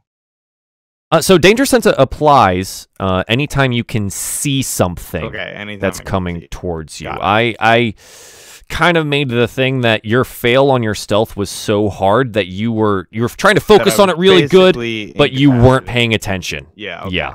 You just weren't. I mean, so yes, in other cases, like for Ignas, where he fell into the trap, if I had asked you to make that perception roll, you would have gotten it with advantage. Okay.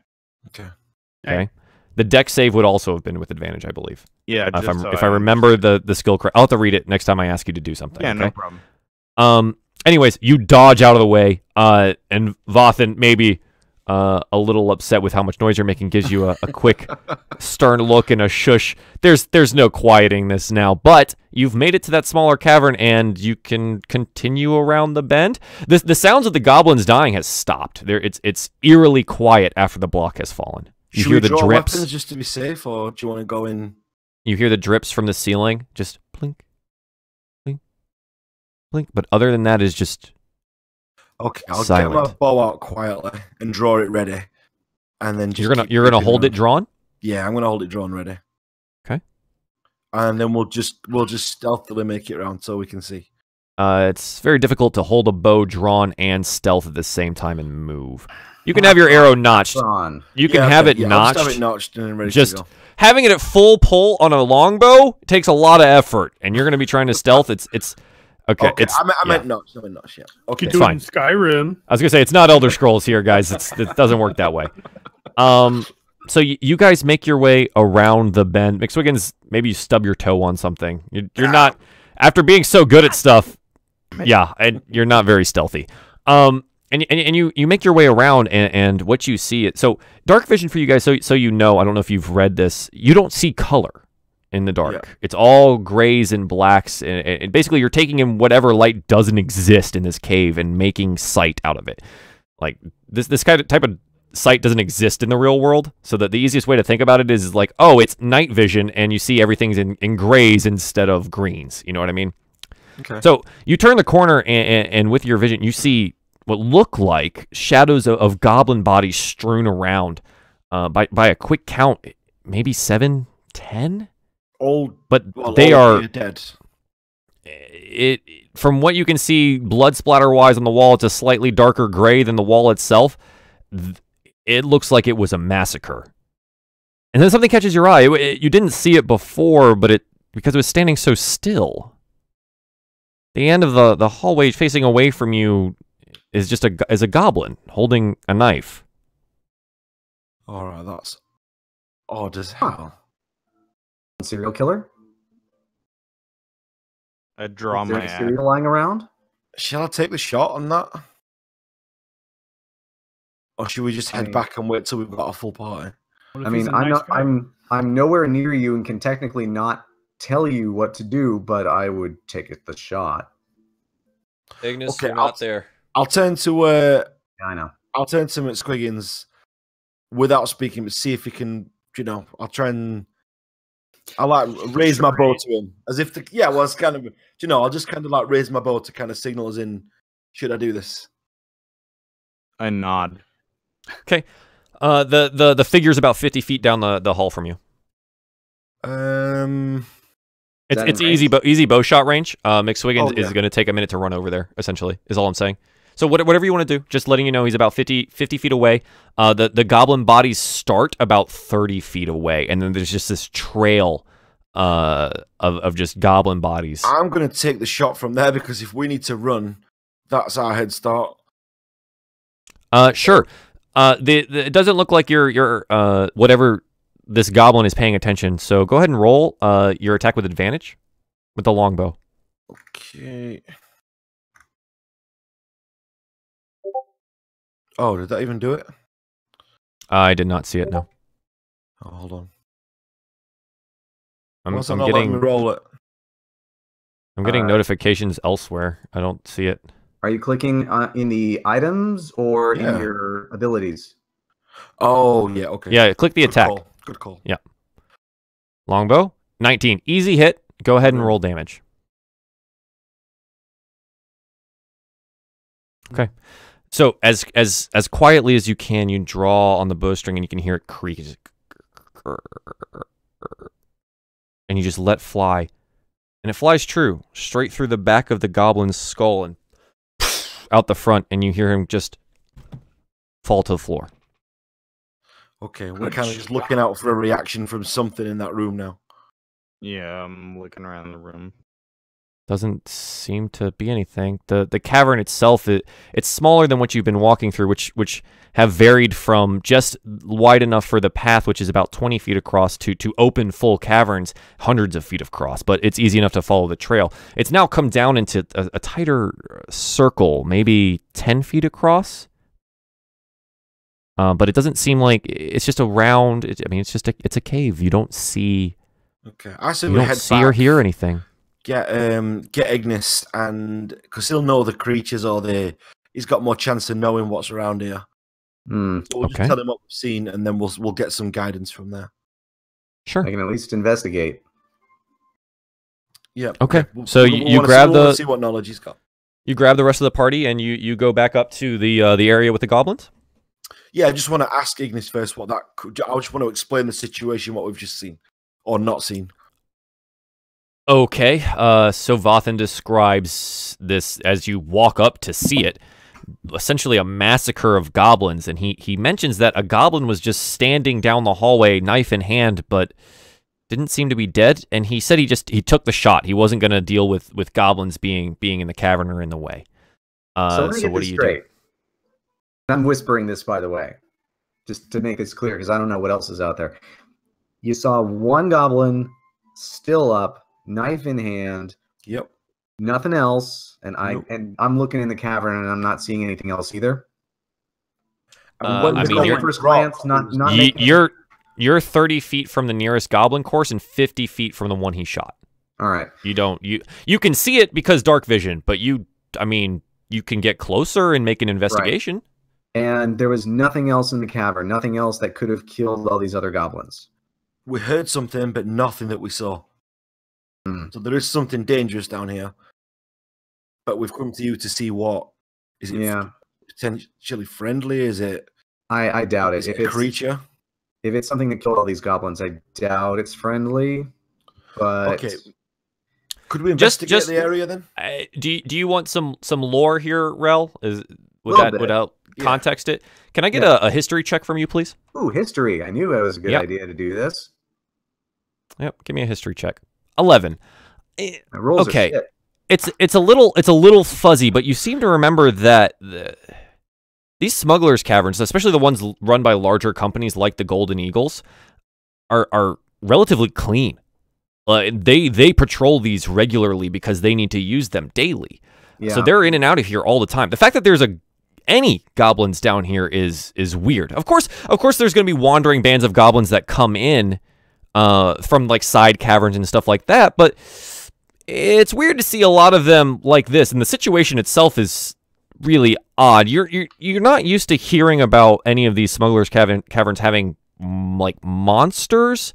Either that or they don't advertise that they have monsters when they're making deals. Yeah. There really shouldn't be anything down here. If there's smugglers, then they wouldn't tolerate something being down here. Maybe we should investigate. The goblins shouldn't be here. This is all wrong. Okay, can we investigate then the sinks? We've got Desdin's torch now, so it's kind of lit up. Yeah. So are you approaching the line of goblins? Yeah, we can walk up a bit more confidently now, I think. Sure.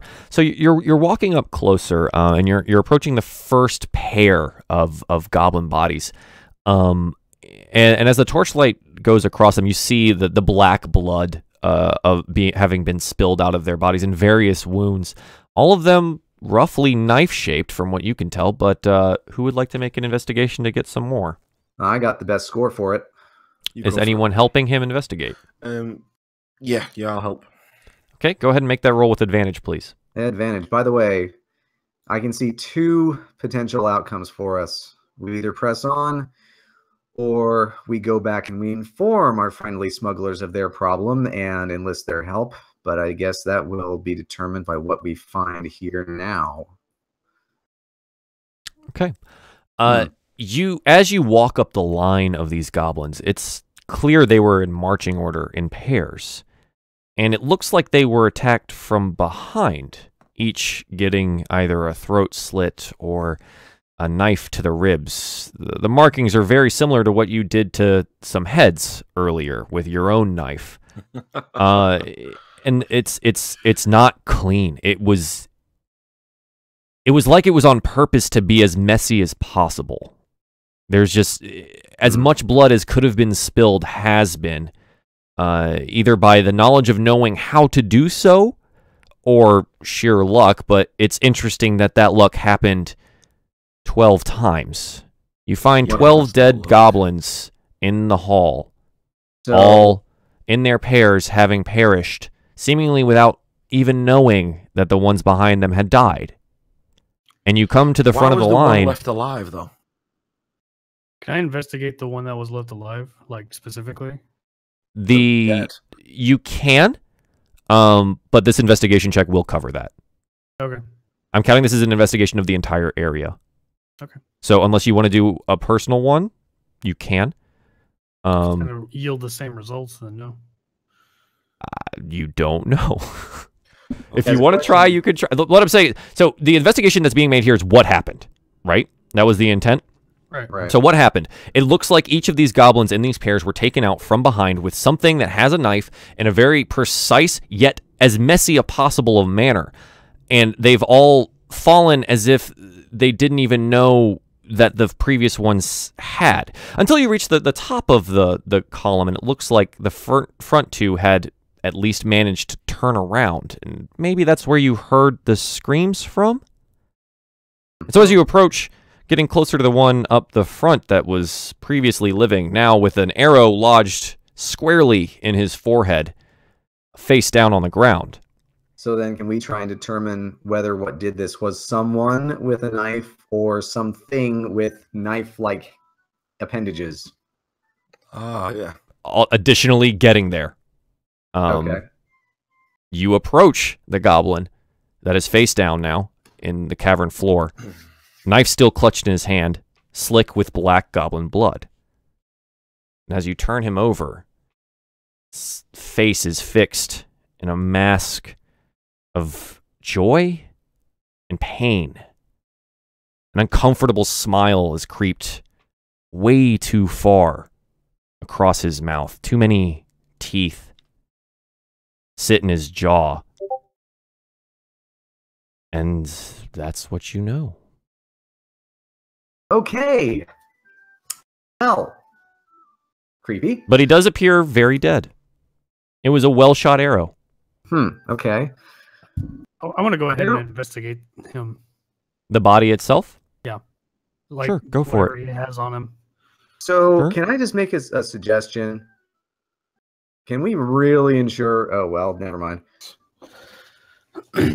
You check his person, his leather armor, his kind of just what he's got on him, and you find 18 copper pieces in a pocket. Okay. Can I? Well, let's see. Can I do a medicine check to see if he's actually dead? Sure. I'm being overly paranoid. I realize this, but still. Sorry, that was with advantage. With a 3, he looks dead. He's got an arrow straight through the skull. Okay, well, I'm gonna give the copper to the dwarf. Sure. Sweet. How much? Well, 18. With all that said, do you guys think we should? Like, there are goblins in the Smugglers Tunnels. They would actually find this information very valuable. But do we really want to go all the way back to tell them and potentially get their help, or should we just press on? We might see this is causing trouble, so I have to press on. We could take some goblins. We need to keep moving forward. I'm wondering if that goblin was the one who killed his fellows, though, or if it was something else. But okay, can I just take like 2 minutes, guys? Just a second. Yeah, I was Latana. Depending on how long you have to be, if you guys are gonna wrap up here, I have one more thing, and I was gonna call the night. All right. Okay. Well, so, I need about 3 minutes. I've just got to quickly let the dog out because he's scratching. Okay, so go for it. I'll be like 1 second. Sure. Do we still know which way to go? There seems to be only one way, and it was straight through here. Okay, then. Like I said before, the cavern that you walked through with the path has narrowed down to this, like, 10-foot wide space and maybe 10-foot tall. It's much narrower, but the path itself seems to lead straight down this direction that the goblins were marching towards. Right. At least they were in a marching order. Well, if they're marching to something, then likely nothing that we want to run into, but then again, we don't have a whole lot of options.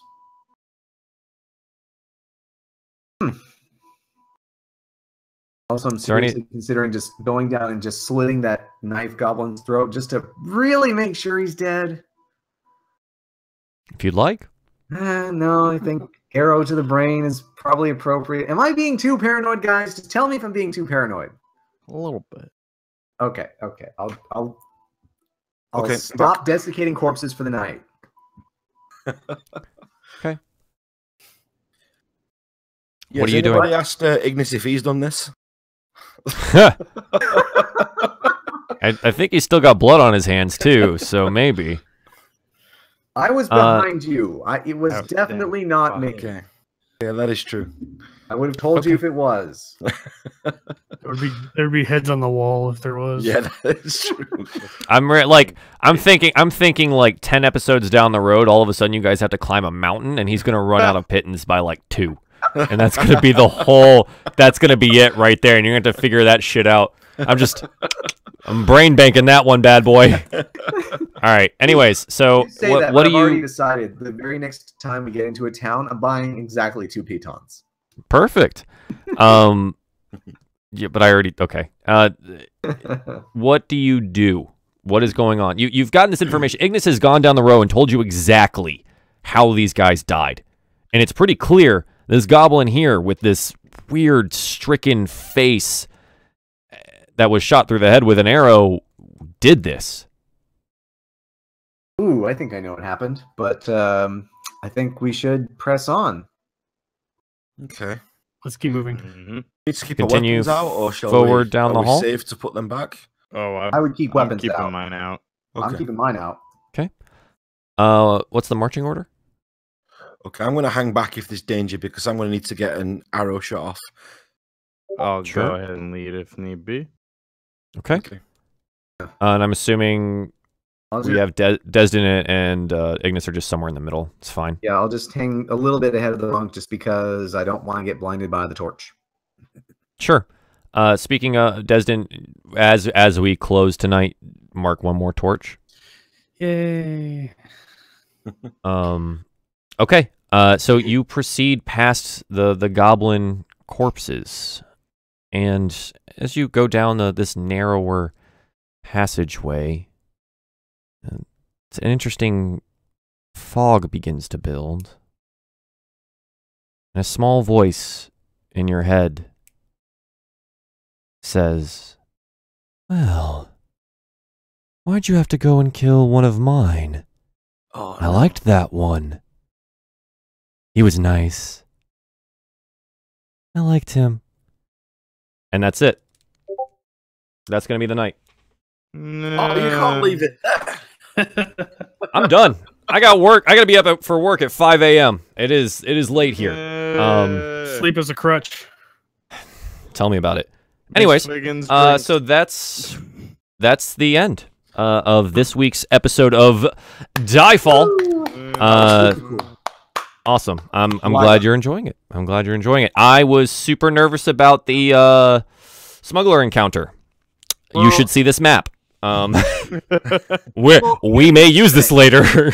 Here's the thing. I sort of played myself because I thought of 3 distinct possibilities. Either A, they just immediately attack us. B, we talk our way through, giving up something, whether it be money or just something else. Or C, no, actually 4 things. C, I reveal myself as Ignas Erdrick, the Ignas Erdrick, and we just get through without issue. Or D, I reveal myself as Ignas Erdrick, and the smugglers attack us, trying to capture and ransom me. That was why I didn't reveal my name at first, and that was probably good in character because you don't necessarily reveal your name to people who are known to be criminals. Yeah.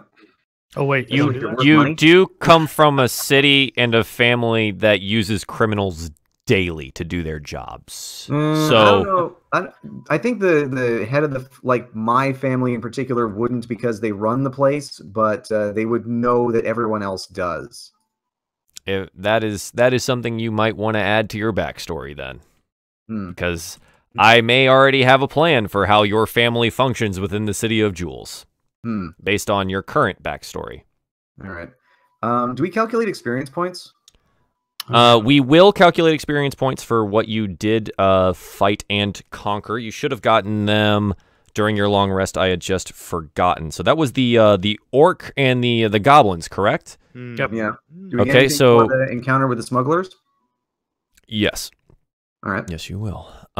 So there was 1, 2, 3, 4, 5 goblins and 1 orc. Killed 3 of them, just saying. You do that a lot. So the total is... All right, I need to bring up all of these things again. I think we were on 582, weren't we? Yep. Okay, so and that was the bandits / smugglers. They are total, and that is, I think that's right. And then divide. Yeah. Okay. Cool. Let me get my calculator out because I really don't feel like doing math in my head right now, so. Whew.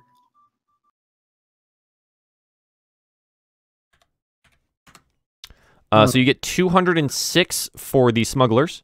Okay. And then let me redo all of these.